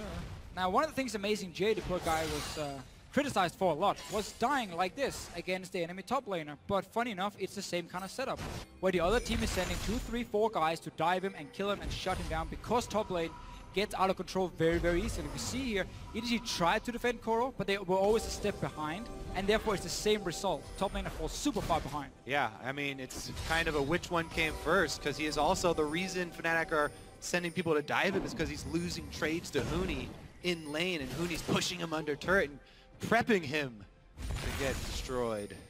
What Fnatic also wants to do now, though, is prepping that Baron Because as a poke comp, if you have to face check in towards the Baron, you really hate it. Yellowstar, he's eating clear level. He is, but his grey health is being burned through. The barrel pulls Maiko backwards and a big AoE. Maiko's been tagged and a quiet taste will not even be needed. Get excited with Reckless and Feathervin cleans up.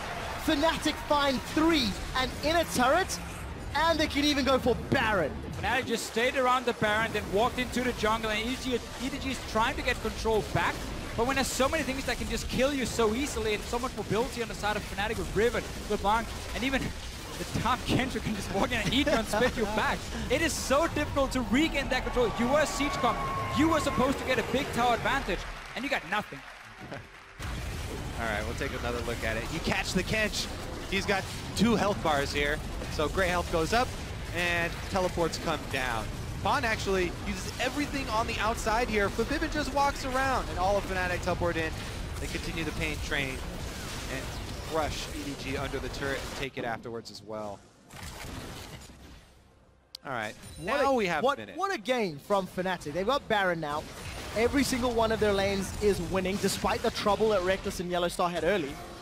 They were able to put pressure on the side lanes, and they've got him relevant. Well, if you have a losing 2v2 lane, Morgana Caitlyn, pretty hard to gank. Why not just go down and kill the Fiora over and over? You have Riven. Well, when you put it that way. I mean, come on, that's how the game is, right? You just go kill someone. Split pushing with Baron buff taking effect here. Huge 10,000 almost gold lead here for Fnatic. So, we have seen 3 new picks from Deft today. And I just have to say, the Jace, I didn't see anything I like. He did nothing in that game. The Mordekaiser, his dragon control was terrible. I'll give him 1 out of 10 for that one as well. Gosh. So far, the Caitlyn, he did his job on the Caitlyn, to be fair. He pushed in the wave over and over, he got the tower. So the champion you were the most excited about in terms of his solo queue prep this week is the one you're giving the highest ratings? Out of 10? What do we think? I mean, he couldn't really do much else right, but he gets a 5 out of 10 for that one. Okay, 5 out of 10 for He gets Caitlyn. 5 out of 10? He took 2 towers down, his team is losing. Huni has still got that 4-level advantage and pushing the bottom lane, gentlemen, while the rest of Fnatic are pushing the middle lane. I'd like to get the scoreboard here for Huni in a moment as Koro's got some help from ClearLab, but Feathervin's joined the fight. He's taken down the tower and is looking to kill Koro once more. The rest of Fnatic are going to focus down the inhibitor as Rainover gets caught out by a Dark Binding. Not going to be enough as the Wind Slash hits pretty high health targets. Not going to secure the kill. Reckless has got the tower in the mid lane. Inhibitor falls bottom. The base is breaking and there's nothing EDG can do. One hit forces Deft to retreat. The Event Horizon comes down and the Christmas presents look to be Fnatic's as they are going to take a second inhibitor and get themselves out unscathed. All due to the Tom Kench. Wasn't that right, Kobe? Actually, it's all due to Riven. I said every time we see Riven's in the game. So, if that champion is in the game, go gank her. Hey. She's going to snowball one way or the other. Huni had an okay start to the game, sure. But Feathervin, to me, really is the standout guy. First game as well, he had such a good performance. This one, he's roaming from the mid lane, he's pushing it down 24/7, walks down bottom lane, he's part of every single kill basically Fnatic. He's getting except for 2 kills I just noticed, but he's been part of almost everything else.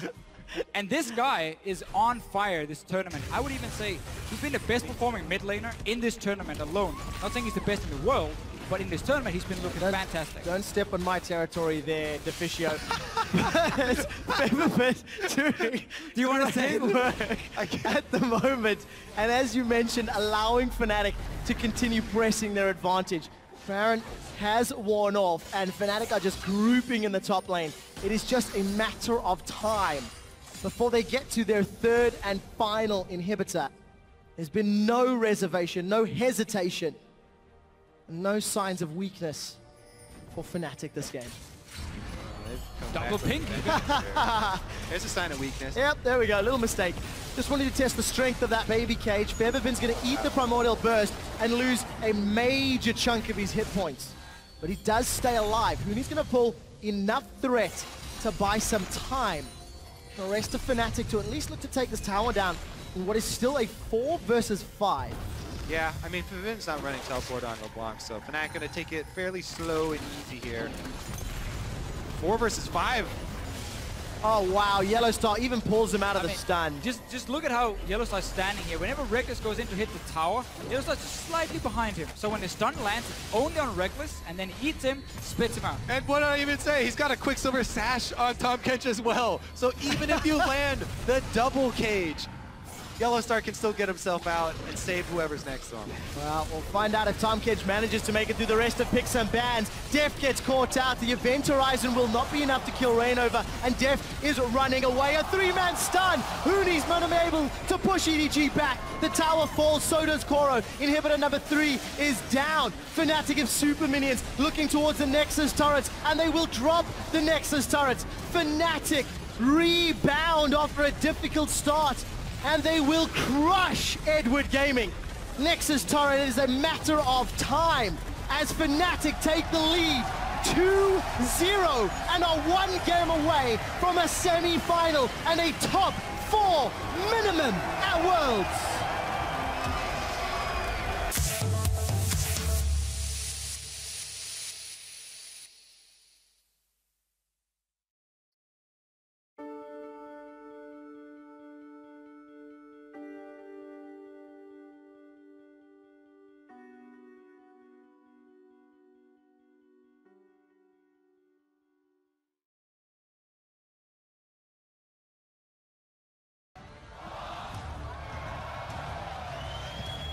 And welcome back to our continuing coverage of today's World Championship quarterfinal bout between Fnatic and Edward Gaming. The Chinese squad are currently down 0-2. They need to win every game from here on out to keep their tournament hopes alive. Much like my South African brethren, who are currently playing against Wales in the Rugby World Cup. Unfortunately for the local English crowd, your team is not, but hopefully my team can pick it up. Wow. Sorry, I had to get a dig. We're in a rugby country. This is the only time I can talk about this stuff, gentlemen. It's out my system. Unfortunately, South Africa is also losing to Wales, so I kind of deserve that. There you go. So, yes. Right, let's go. Pick some bands. Fnatic, blue side game 3. GP and Maud are still undefeated because of the remake, so we will need to see who's going to take the lead in that regard. And Tahm Kench has been pivotal, let's say. Sure, and I expect Fnatic to just ban it away. Don't want to risk it, go first rotation on the side of EDG, as the jungle picks has been like the first picks outside of the Mordekaiser, which is probably also going to be banned now by EDG because they clearly did not want to play that again. Yeah, I don't think it's going to get through again. And since yesterday, we're seeing Mordekaiser also banned on the blue side, not exclusively red side bans, which we were seeing during the course of week 2 at the World Championship. Definitely don't want to play Mordekaiser. This time round, EDG. EDG getting rid of it once more. So, GP up, Lulu up, Tahm Kench up, Jinx up. We should expect picks. EDG's bans now just to be Mordekaiser, GP, and Elise again. Target out Rainover, and Fnatic can then look to first pick the Rek'Sai like they did in the first game. Or maybe the Gragas if they want that one instead. Well, a few of those predictions have come true already. 20 seconds left. Where do they go with the rest of their picks, Deficio, if plays out as expected with Elise and then Rek'Sai first pick for Hooney? Well, seeing as EDG will have the last pick, and we just saw that rivet into Fiora, we might see them be a little bit more aware of the fact that blind picking Fiora might not be the smartest decision if you are EDG, and therefore they maybe want to save that for Koro, but would require them to get like a safe control mage in the mid lane, which is not always EDG's style. Honestly, if I was EDG, I might even put Koro on something like Malphite and put all my eggs in the deft pawn basket here. One of the problems about the Malphite though is just Hooney can play like Echo into it, he can maybe play Fiora into it and try and really bully him in lane. They did lose the game he played Echo, didn't they? Oh no, they won. They won. They were able to defeat AHQ. Yeah, 8, 5, and 8. 3 KDA. Oh, champion for Hooney. The Sivir and Kennen steal. So EDG, Interesting. I think the Kennen takeaway is fine. I think they turn a little bit too hard on Sivir for Fnatic. It's not necessarily a must pick for Fnatic in any way. They played Jinx already. There's a lot of picks Reckless can play. Yeah. The AD carry position. Reckless utility picks here being stolen away, I feel like is kind of a trick on EDG because Reckless, we saw him just play the Jinx game. He's very well-rounded AD carry. He can easily play around those stealaways. So my question is this Kennen going to be support or solo lane? But I have to see. It's obviously one of the flex picks you can use. But I think what EDG is doing is saying because Tahm Kench and Lulu are banned, your Jinx pick is a lot riskier now. There's no Tahm Kench to save it. So by us taking away your utility picks, we will have ways of at least getting onto you as an AD carry in these big team fights. Kennen flash in, Sivir popping her ulti. I think they're basically looking at the fact that whenever the Tahm Kench Lulu has been open, Fnatic has run the utility AD carries because they were safer to run. Yeah, I mean, Janna is a really good answer to Kennen, because Janna can just knock him right back out during the duration of the ult, and because there is that small delay after you get knocked out as well, it basically nullifies the Kennen ultimate as long as Janna herself doesn't get knocked down. Adding in Gragas, though, is some extra displacement here for EDG, so it does add some versatility there. EDG definitely, clearly a Stampede comp, though. Yeah. They just want to rush him down. They want to get to Jinx, blow him up. And that's the thing again here for EDG. They're basically saying, you ban away the 2 champs to protect the Jinx, so now we try and force you to pick the Jinx at the same time by taking away your picks. And also EDG are potentially saving the last pick for Koro. We talked about how this Fiora matchup into Riven wasn't that great for him, also because he got ganked so many times. So they want to at least have the flex option of Kennen, or go something completely different in that top lane. A lot of pressure then for Koro in this last pick. He's had a difficult game to bounce back from, and mentality in the EDG camp will be something we'll have to look at. Huni will once again get his hands on Riven. He had a 73 CS advantage at 20 minutes over Koro. Yeah, Fnatic go hard here. 3 extremely strong carries in each lane here for Fnatic. Or 1 in each lane, obviously. Thanks for clarifying. I would never have known that, Kobe. And it's going to be the Darius lock-in for Koro. So it's a little bit of the same in terms of the matchup. I do think Darius is better in the early game, though, when it comes to punishing the Riven. However, the problem is when Fnatic pick a champion like Riven that can get out of control, they will camp for that champion. So it's not just Huni 1v1ing someone, it's 2 or 3 guys coming down. Also, you know, obviously I haven't been able to spy on them in scrims, but doing my best to spy on Koro in solo queue, his Darius has not been his best champion. Of the new ones trying to pick up, Darius has been one of the worst for him, and that's why they, I think, hesitated to pick it before this. But we'll see how he does into Huni's Riven this time around. Obviously, you know, both of these junglers can have a huge effect. And there's also a much more well-rounded combo around a Kassadin. Not like the one where they try to siege with 5 melee champions and so on, because you have wave clear on a Sivir, you have a fairly strong 2v2 lane because you have Kennen support and you have Darius up top, so you have strong side lanes to back up the Kassadin and prevent that siege in mid. That's going to be key for EDG. The other key thing is trying to lock that Riven down. You know, CC is her biggest weakness. Lock her down and make her a reset for Darius. That's the key to their team fight. And we'll find out whether or not Fnatic want to once again camp for Huni, which has proved so successful. Will they be the first and only team to qualify for 3 World Championship semi-finals? Jump on Twitter with hashtag FNCWin. Or will EDG start the comeback here and now? It's game 3 of the quarterfinal. Talking about lockdown, though, honestly, if I am Huni looking at this EDG lineup, I'm not scared. It's only a support Kennen that will get blown up really quickly and a small mini stun there to try and interrupt the combos.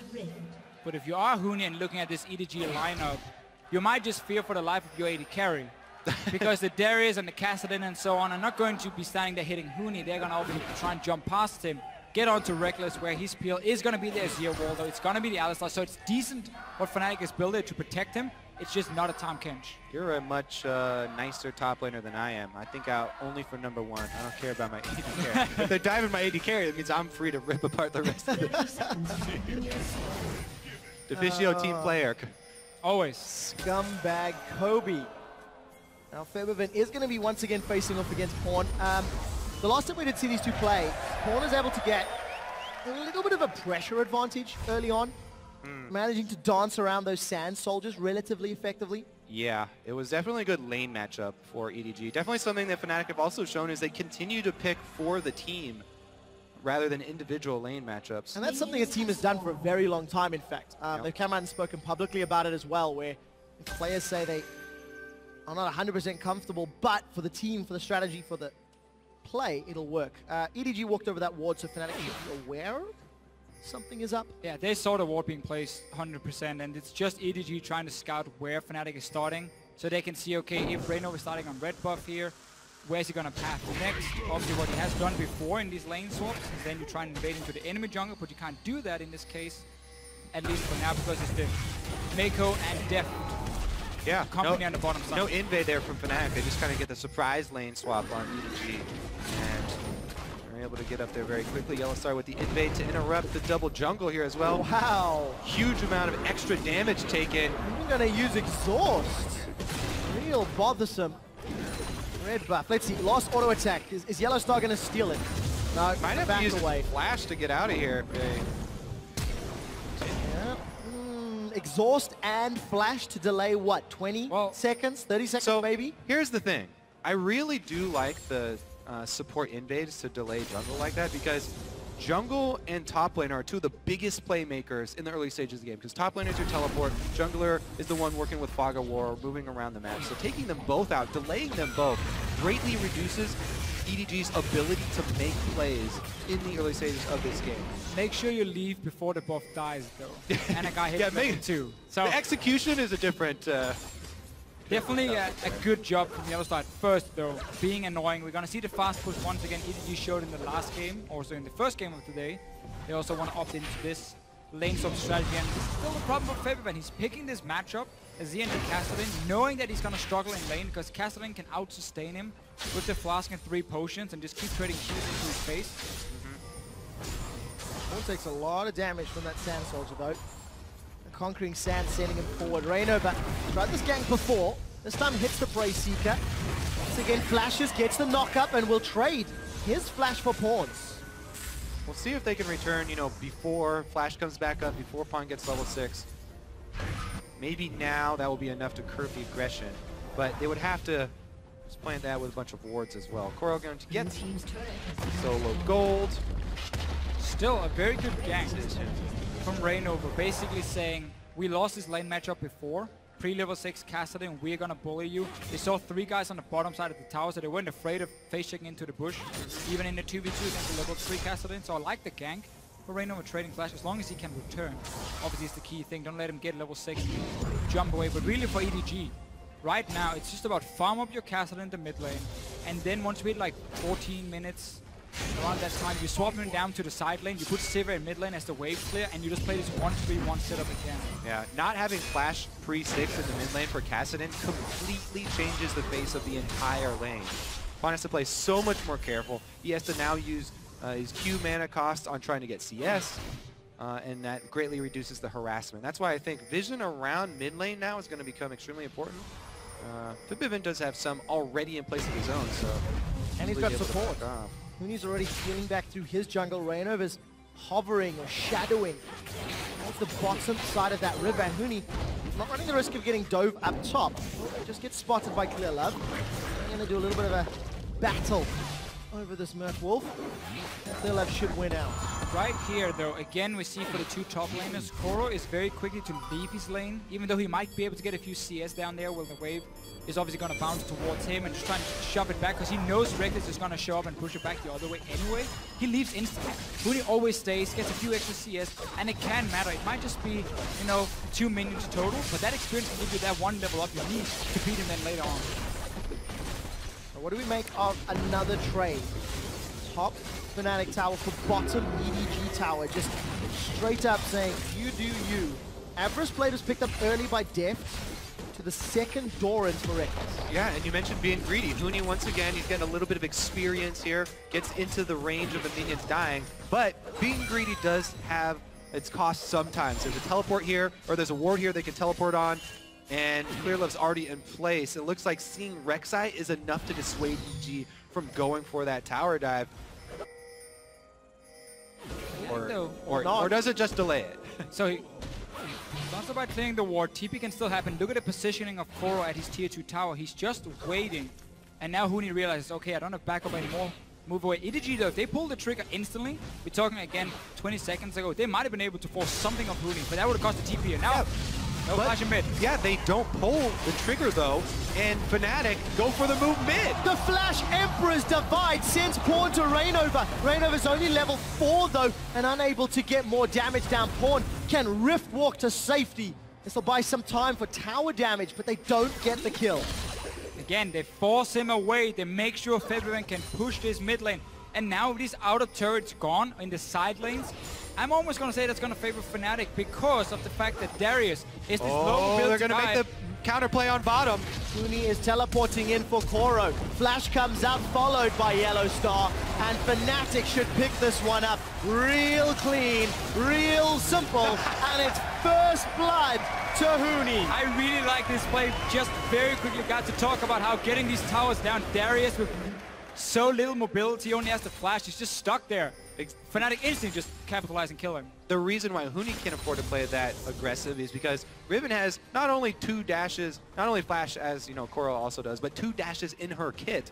Very mobile. He was looking to outplay that. So EDG don't pull the trigger, but they forget about the mirror play, the exact same play on the bottom side, and Koro gets himself even deeper into a hole. Huni had already, by the way, been able to leech half a level lead just from being in minion wave range, whereas Koro was not in range.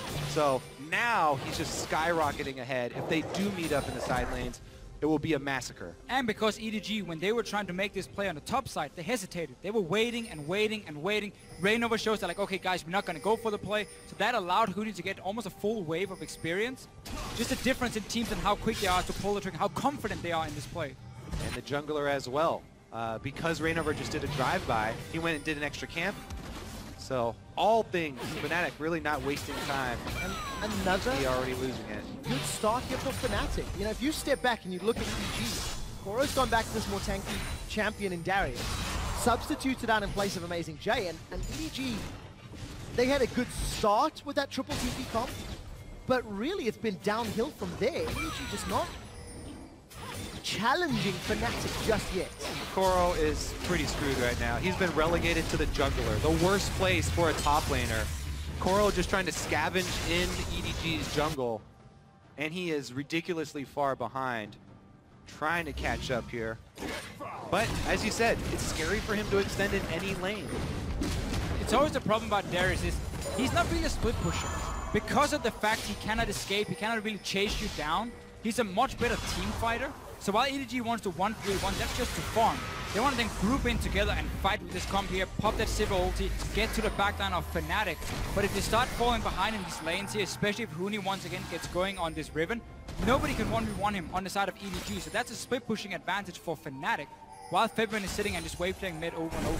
Well, I like, again, the early Sightstone here from Reignover, trying to get vision to keep this lead that they have. Again, calculated play from Fnatic, setting up around that dragon. Got a numbers advantage down there. Good early game. 9 first bloods out of 9 games played. Fnatic really know how to get their players ahead when they pick a lane together. Yeah, exactly. This lead that they have is transitioning into a big CS lead for Reckless as well. Because they have the advantage, they can rotate him over to the giant minion wave to pick that up. And he got a huge influx of cash recently. Now he's got the BF sword pushing up on secondary turret bottom. Fnatic also have the wards to back it up. Huni should not be too greedy now though, because his team is making a play on the bottom side of the map. Kassadin, this is the swap we talked about earlier, how you put Sivir in mid to wave lane, defend the towers, and Kassadin goes to side lane. It's very difficult for him right now because of the fact Fnatic is already grouped and start pushing in on the tower. But that means Huni needs to be careful top because his team is on bottom side.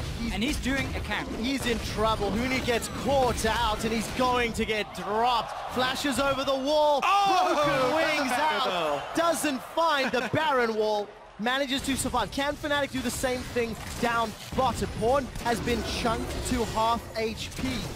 The rest of Fnatic is sieging onto the tower. That's the thick part of the wall. Kobe, you're still stuck on that one. Fnatic get a bunch of autos onto that bottom inner turret.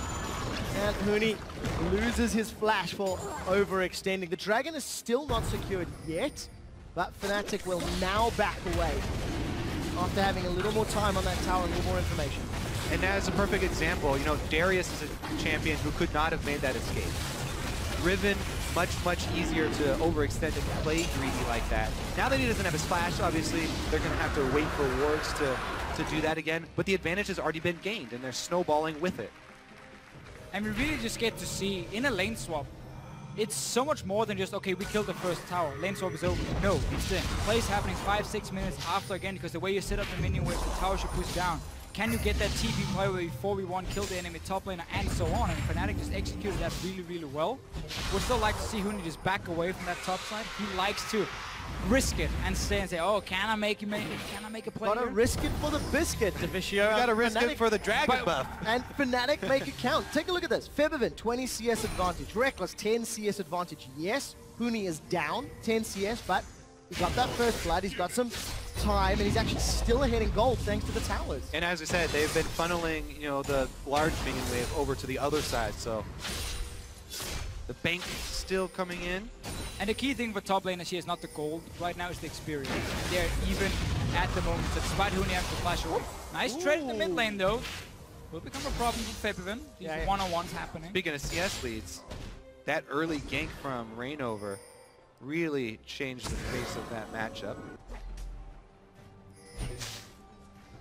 The last time this played out was in that game that was remade. The only game where Fnatic did not score first blood. So as a team, they have 100% win rate officially with scoring first blood. Useless stat 101. EDG are grouped up in this middle lane. They've got some pressure with their entire team here. You're gonna wave clear. Siege with a Cassid and Darius? Nice. You have an auto attack reset with your W. That's crazy to see right there. Boom! W in your face. Hashtag worth.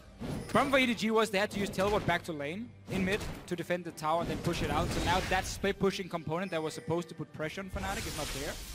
I think it's a very clear point though there. EDG, they obviously know that they don't have much they can get outside of chasing somebody down with a Sivir ultimate in open ground. This is a Stampede comp, that's what they have to do. So Fnatic, they also know this, they're playing around it while they're waiting for people to go purchase items. They just play defensively at the turrets. They know that there's not really a big threat of EDG, even in a 4-person siege, getting much done. Febiven manages to get his way to safety thanks to those shifting sands. But with 14 minutes in, only a single kill on the board. Again, a slower pace to the early game. Huni is nowhere near as far ahead as he was in the previous game. And despite the early pains on Koro, he's still late in CS, he's still even on levels, he's still relevant in this game. So EDG are going to have the option to stampede if they can find the right vision and the right position on the map. Still, no teleport for them at the moment, so Fnatic can send someone down to catch the wave at the tier 2 tower. It's hard for them to push as well due to the fact Deft has so much wave clear. So again, we see how EDG really wants to position on the map. 2 side lanes being pushed in with double teleport, Sivir wave clear in mid, over and over, and then you collapse and you get the flank going with Darius and Cassidon. Fnatic should be able to ward against it very easily though, because if EDG are keeping the AD carry mid, they don't have really any pressure, so it's hard for them to invade into the jungle of Fnatic without risking base checking and then get down these deep wards. That's why you see the jungle at the moment is almost empty of EDG wards, so they can't really collapse on Fnatic at the moment. Just have to sit back and try and farm because you have one fight behind. Dragons a few minutes away. Crowd is definitely anticipating the next move. 1,000 gold separates these teams. Farm looking better and better for EDG as that Rod of Age is slowly stacking up. It's a couple minutes late for Pawn, but not too terrible. Dragon's going to be about 3 minutes away. 2 minutes rather, as the clock just pops up. So let's see if EDG can set up any vision or look to challenge. They've got a couple of wards in that area. Just got a few put in there. Fnatic do have the chance to go back and get some pink wards as well before it. But this push in the mid is again what we're going to keep seeing. There's no wave clear at the moment, and Jinx will take down these towers. Are they going to pull the trigger? Misstep from EDG. Mako gets head-butted backwards, and that Slicing Maelstrom does nothing. Apprehend pulls Reignover back, and he's going to be the sacrificial queen of the Xur side. Reckless is left a little bit alone, and Koro has got the Noxian Might. Flash comes up from Clearlove, but Reckless manages to get away. Super Mega Death Rocket gets a kill, gets a reset, gets Reckless excited. He's got a double. He's looking for the triple. Look for the zap. Is it on cooldown? Not going to get fired just yet. A 2 for 2. A bit of a weird fight for Fnatic. Engage happened. Very nice headbutt from Yellowstar at first against Mako. Getting that cannon ulti away, but Febiven had to teleport in a bit delayed, and they had to give up at least Reynova at first. And again, you are left with Jinx and Azir up though, so Fnatic can take an objective afterwards. They get a lot of damage on that turret. Mid lane pressure here. They don't stick around for it actually because of the early revive times here for EDG so far. Did get about half of it. Keep seeing this mix for Fnatic in terms of how they want to play the game. Last game it was, okay, Reckless, you just sit on your own in lane. Goonie, we camp for you over and over. This game, they've been giving all the big waves to Reckless on this Jinx, letting him farm up as much as possible, and that's paying off in this fight. But look at how late Vivian is going to be in the party. Big difference there was also teleport use for EDG. Almost everybody used their flashes, one left on each side, but now Fnatic do have the teleport advantage, and you can see the cross-map play after this. There's the Emperor's Divide, though, to put a stop to the Stampede and allow Fnatic to counterattack here to pick up the double. And remember, they also got the turret out of that as well. As we jump back into game, Huni was under pressure from Echo, Koro, and Def, but he does get out alive. The rest of Fnatic, are they grouped in the middle lane? Why is EDG sending Def to try and gank someone? He needs to sit in mid and always wave clear, so Fnatic cannot just keep pushing the waves up so easily and then rotate between the lanes. Look here now, suddenly we get both Dragon and bot lane towers open because Fnatic freely got to push mid tower and just move through the jungle. Second Dragon should be picked up there for zero cost to Fnatic. Huni gets the big top lane farm. Oh, he got the whole turret, not even just damage off of it. Grabs that tower, and they extend their lead further and further away. That Stampede becomes less and less worrying when you're charging at them with bunnies instead of rhinoceroses. Yeah. You can't afford to misallocate your resources if you only have one real wave clear there. Especially because Def time Kassadin in transit cost them a whole turret and dragon. Kassadin is so key to catching off the targets and just chase after them, slow them down your own single target damage. EDG today, whenever they're falling behind, have shown us some very poor shot calling. Randomly kind of move members around, don't really know how to react to what Fnatic is bringing. But you could say that's true of their World Championship showing thus far. Sure. It's been a tough showing for EDG.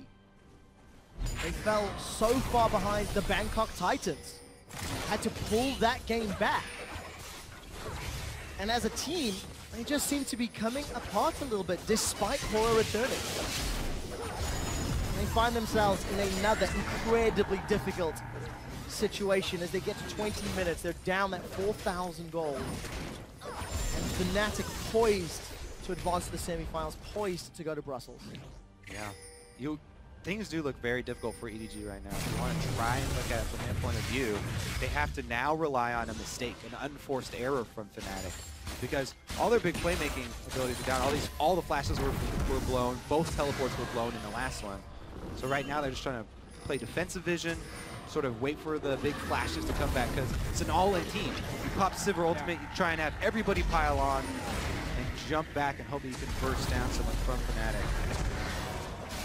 Meanwhile, Fnatic keep taking more, not allowing EDG a moment. Great buff stolen away. Feathervin takes away a bunch of hit points on that top tower. And with Huni has teleport available, he is matching Pawn's split push. With no TP on the side of EDG. So again, they invest everything onto that fight in mid lane, trade 2 for 2 and even lose a tower. That was kind of the way for EDG to get back in the game, because they're going to keep trying to split push with the Kassadin. But Fnatic also runs double teleport this game because Feathervin knows what's going to happen. So he can also sit in the side lanes and try and at least push it back. We've got a little bit of time here, and we've mentioned how EDG have struggled this series. I think a little bit of props to Fnatic. There was a fair amount of fear from local fans that Fnatic may be a little shaky.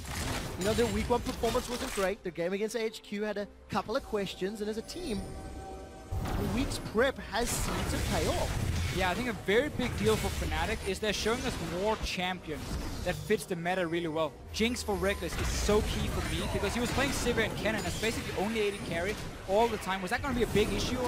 Turns out that EDG thought it was, so they picked him away, but he just picks Jinx instead. And it's even more funny that even if they have Reckless on the end game carry and they're feeding him all this farm, they still have Huni on a snowball champion Riven, who is actually playing a sort of utility role. He's split pushing so well, using the mobility so well to gain map advantages for his team. Meanwhile, they get their tank that they need in the support pick. Yellow Star on the Alistar.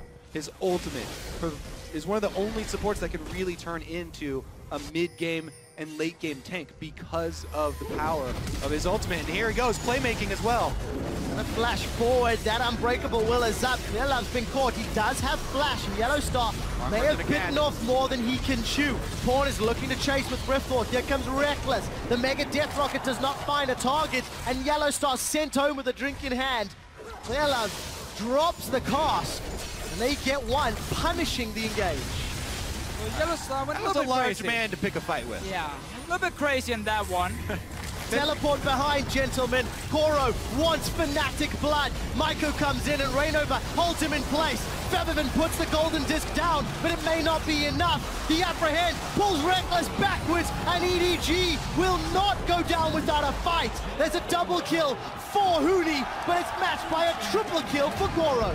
Great job by EDG pouncing on Fnatic with the opening that they created. That Yellow Star made that unforced error we were looking for the EDG fans, and EDG are able to jump on them for it. Fnatic need to calm down. They still have the advantage here. They can still pull this back. They just have to wait for everyone to regain map control. But look at EDG. They don't let Fnatic get away with that mistake. And we see what their comp can do when it gets to take these fights here, chasing onto the backline. But why is Fnatic staying? You just lost your support and you're against double teleport. Why would you ever start pushing? That's what EDG really can punish. Great move here, get the flank, get Featherman down instantly, and they win the fight. Fnatic cannot make another one of those mistakes, because then suddenly they cast it in and so on, and start getting completely out of control. Yeah, I still think that Fnatic can regain control of this 100%. fairly easily, though. Still in the lead. Kobe, you've talked about the Riven, the snowballs ahead or snowballs behind. At this stage where he's got a small CS advantage, what's the relative power level of this between, I don't know, Yamcha and Super Saiyan? No, but seriously. Pre-Super Saiyan Gohan. For Huni, not the... Actually, it's a Piccolo. It's a Piccolo? Yeah. One arm or two? Two. Okay, we'll start. We completely lost the fish. You're going too completely lost the fish. Dragon has respawned in the meantime. And EDG are the ones with control of the river for now. They've pulled it out. This is bold by EDG. Fnatic might want to try and rush a Baron instead and force EDG away from it. Huni's down here on the bottom side, trying to be annoying. There's no teleport this time around for EDG, so harder to get that flank going. Fnatic really wants to get a 5-on-5 team fight, where they can protect Reckless and Featherman. Where they can set up as well. Again, the teleports are down. They have to work around these big cooldowns of the teleports and the flashes from EDG. EDG, every time they have these up, then they make the big all-in play. Risky for EDG. Now, look here. Huni's on the side. Fnatic was looking to pull the trigger. Huni wasn't able to find the angle in EDG. They are drawing this game out. That gold lead is shrinking in a relative value. And that's their first sort of aggressive, positive play that we've seen in a long period of time. They've shown that they still have bite. Fnatic not afraid, though. Wow, this Yellow Star engaging and then putting his team in a disadvantageous position and actually cost Fnatic the control in the map frame. Sure, but like that mistake, okay, that happens. You back away, then if you are Fnatic, you don't start pushing against EDG with two TPs behind. That was a series of mistakes. Compounded event, yeah. That was really the big one for me, at least. Now, Huni, we talk about him on this Riven. This game is not going to be about him. It's Featherman and Reckless, the damage they can deal in these big team fights. If Huni can be annoying and trade his life for death, it's almost worth it every single time for them. And this is where the absence of Tahm Kench this time around really does start to mean something. Def does not have too much safety here against Kassadin. Kassadin, now that Pawn also has Azonius, can jump right in, chunk him out, and look for the re-engage with the rest of the Sivir boosted team. See if they can enable those reset dunks from Koro, and that knocks into your team. And that's the one for me as well. With Kassadin, he can go in and be annoying, but he needs the rest of the team to follow him. He needs to set up that Darius to get that first kill. So Flash and TP for Koro are so key in these big team fights, because otherwise he's just running at them with this big axe, and it's very difficult for him to get to the backline against an Azir wall, against an Alistar and all this kind of CC. So really Koro's positioning in these fights can win the game for EDG. 40 to 50 seconds on both Flash and Teleport for Koro. Pawn not far off, so EDG will have all their summoners available. Short for Fnatic. They farmed themselves up a game, a noticeable lead. They know the teleports are down, and EDG are going to be so late to this Baron party. Nella and Mako are nearby, but Pawn and Koro are not. Baron's going low, 1000 HP, it will be secured as Reignover smites it down. Yellowstar's on the front line drawing attention, and Maiko, he's dropped. Reckless is looking to run down Clearlove. Pawn has arrived, and Hooney's on the back line. Featherfin gets the kill. It's the carries Defisho wanted to see. The key strike will stun up EDG as Yellowstar re-engages. He gives his life for the cause, and a flash forward for Reignover gets the knock up, the shut down, the kill for Featherfin. Koro's down, and Fnatic with a 4-on-3 siege. Redemption play for Yellowstar there, out of the Baron pit. Didn't even have to use Flash for that engage. They take the Baron, and they're able to clean up right afterwards. Now, the Baron-empowered siege, Fnatic can push into inhibitors. This Alistar pick here again for Yellowstar. When they take Baron, he's always denying the enemy jungler the chance to try and smite it, headbutts him away. It's very, very smart play from Fnatic, but also EDG trying to take a blue buff, while Fnatic is sitting around that Baron for the last 5-6 minutes with no teleport. Super risky, and they got punished. With all the damage that Fnatic had, you know, the 3 lanes of threat, they can burn this down. They have Hooney. And look at Yellowstar. Hooney didn't even have to teleport in. He just followed along. So Vivin absolutely destroying the support Kennen there. He didn't even get the blue buff. Not worth. Well, EDG out of position, and Fnatic punish it ruthlessly. Now he's going to get it. They can taste He was preparing victory. the blue buff. Hey, it'll have a longer duration now. Yeah, well played. 1 blue for 5 purples. Good trade, good trade. You actually stumped me with that one, Kobe. Wait, you don't... No, I know, Baron? I know, it's 5 purple bucks, but it's not the same value by any stretch of the imagination. I think that's the whole point here. You need to add Thank the you, Trevor. Kappa to the Actually, end of that one. Yellowstar doesn't have one. It's only 4. Now is it worth? Okay, there we go, there we go. I'll take that trade, I'll take that trade. Reckless with that BT, Edge, and Shiv pushing a wave in. Pow Pow wants to take down this inner turret. Featherfin did so much work to drop it low early. He's going to flank. Let's find out. They have to win this fight. Is thrown for death. The body slam gets interrupted, and Clearlove cannot chase further thanks to the flame chompers. Reckless takes him down as Koro and EDG are running for their lives. The flash wind slash does not dash anybody's life, and Hooney is alive thanks to Face of the Mountain. Yellowstar saves his life. The AoE rocket from Reckless get the second of the fight. They've got the tower and they're on the inhib. Once again, I'm looking at Yellowstar in these fights here. We mentioned how Koro has to be able to get to the back line to get the reset instantly. Headbutts him away, zones away here, make sure his carries are sitting so far back they can deal the damage, and EDG couldn't get a flank. Also, for Vivin laying down the soldiers as they kite, and then instantly turning. So much DPS coming out of this Fnatic lineup. Fnatic have broken the base of EDG at 30 minutes. And the coordination for EDG completely died. Why don't you have a double teleport with home guards coming in here? If this is the fight you're looking for, look how hard it is to reach the backline. Yellowstar denies Koro, and suddenly 2 carries are sitting back here from Fnatic, and nobody's even close. The Kassadin didn't even have a chance to reach him. You gotta coordinate the double teleport in if you wanna aim for these 2 carries. So close to killing Hooney. Hooney wants to kill Pawn. They are equal on level. There's a flash available for Pawn, so he's going to buy some time. Rift walks over the wall, then flashes away. Gets caught by the zap. Keep going for Vivin. And Don't let him get away with this. Not that time. No flash. Pawn manages to get away, but Fnatic get the dragon. That's their 3rd. Yep, they're going to shove right up bottom lane here as well. Darius actually is getting a pretty good push on top, so it'll buy them some time. EDG, though, definitely very difficult defense coming up. Well, Fnatic looking to be the second European team in the top 4 at the 2015 World Championship. They need to knock over one more Nexus. And they've got EDG against the ropes. They've looked so good this series as well.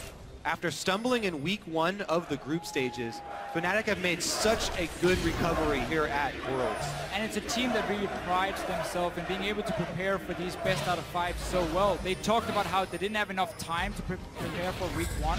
Didn't have enough information maybe to prepare, and that's probably going to be a kill. Well, the great chase continues. Born's going to rift walk over. He might be able to kill Featherfin, and he does! Born gets one before Reckless zaps him down. Gets excited and looks for more. Yeah, he's got the double buff here on Reckless as well, but doesn't pull out the chase. Fnatic now, they do have minion wave pushing in top. Even without Fabivin, they might decide to push this up because Fabivin does have teleport, so they can prep the siege while he's dead. Gotta farm the jungle. And have him teleport in. Yeah, well, Huni's been playing the utility role this time around. He's got the Ghost Blade even with the early last whisper here. Is that a support item? Yes, the support Ghost Blade. Well, Huni's continuing to pull side lane pressure and threat. Farmed up another CS advantage. It's a really, really important thing too, because earlier in the group stages, several times, you know, Huni will be sort of wandering through the jungle and get caught and cost the team a kill. However, this game, he's done so well at escaping every single time. Not every single time. Most of the time when EDG collapsed. The rest of the team was able to secure buffs. I mean, Koro and Pawn were moving towards their bottom lane. That Huni was pushing in when Fnatic took the first Baron. 6,000 gold Baron power play. The 6th largest, in fact, of all Baron plays at the World Championship. Baron has been wearing the Fnatic jersey today, that's for sure. He's been helping out a lot, but really for EDG, seems to me they were surprised with Fnatic changing up the strategy from time to time. Now the fact they suddenly play around Reckless a lot more as the carry, and Featherfin, of course, in the mid lane instead of Huni. But EDG maybe were expecting every game to somewhat be the same. Okay, they're going to camp for Huni, and then we're going to try and shut it down. Yeah, EDG to me look like a team that's still trying to adapt to the World's meta. They tried to pull off the 4 global comp, you know, after seeing it such success here at Worlds in such a short time. They tried to learn it and use it, and then in such a short time, they also try and use the Veigar Siege comp after seeing it here, but it didn't work out for them either. Fnatic burning this Baron down. Well, they've got it before EDG are even in range, and Yellowstone started to initiate. Pawn is knocked up in the air so long he may as well have frequent flyer miles. Pawn will try to rift walk away and get shut down. Rainover is out. It's a double for Reckless. He wants to run down more. Deft, his brother in arms, will be his dead man in arms. That's a triple. Huni finds Clear Love in the back, and Reckless with the rest of Fnatic. They're on to the Nexus, and Fnatic will advance to the semi-finals. The only team to do that 3 times in the World Championships.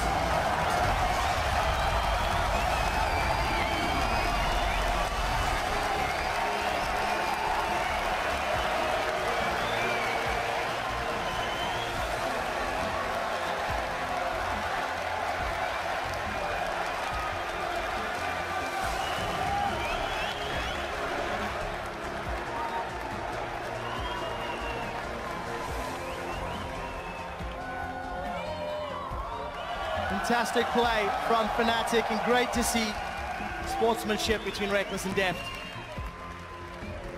But truthfully, on this day, Fnatic simply outplayed EDG in almost every way. Hey, we had a lot of questions coming in here for Fnatic. We didn't know what other AD carries they would play. Would they sometimes play around Reckless? And they did. The euphoria is running high, with China now being eliminated from the World Championship. The only teams that remain are from Korea and Europe. We're down to 3 semi-finals locked in, and 1 more to face Fnatic tomorrow. But for Fnatic, what a way to go. 3-0 against EDG. very, very impressive series from Fnatic. And the teams tomorrow, the Korean teams going up against each other, are going to be looking at this as well. Can't concentrate on that right now. They've got work set out ahead of them. But Fnatic definitely look to be contenders. Yeah, again, we see new picks, new strategies coming. They're mixing it up. That's what I feel like a lot of European teams always lack. Like they had like one good strategy coming into World Championship, but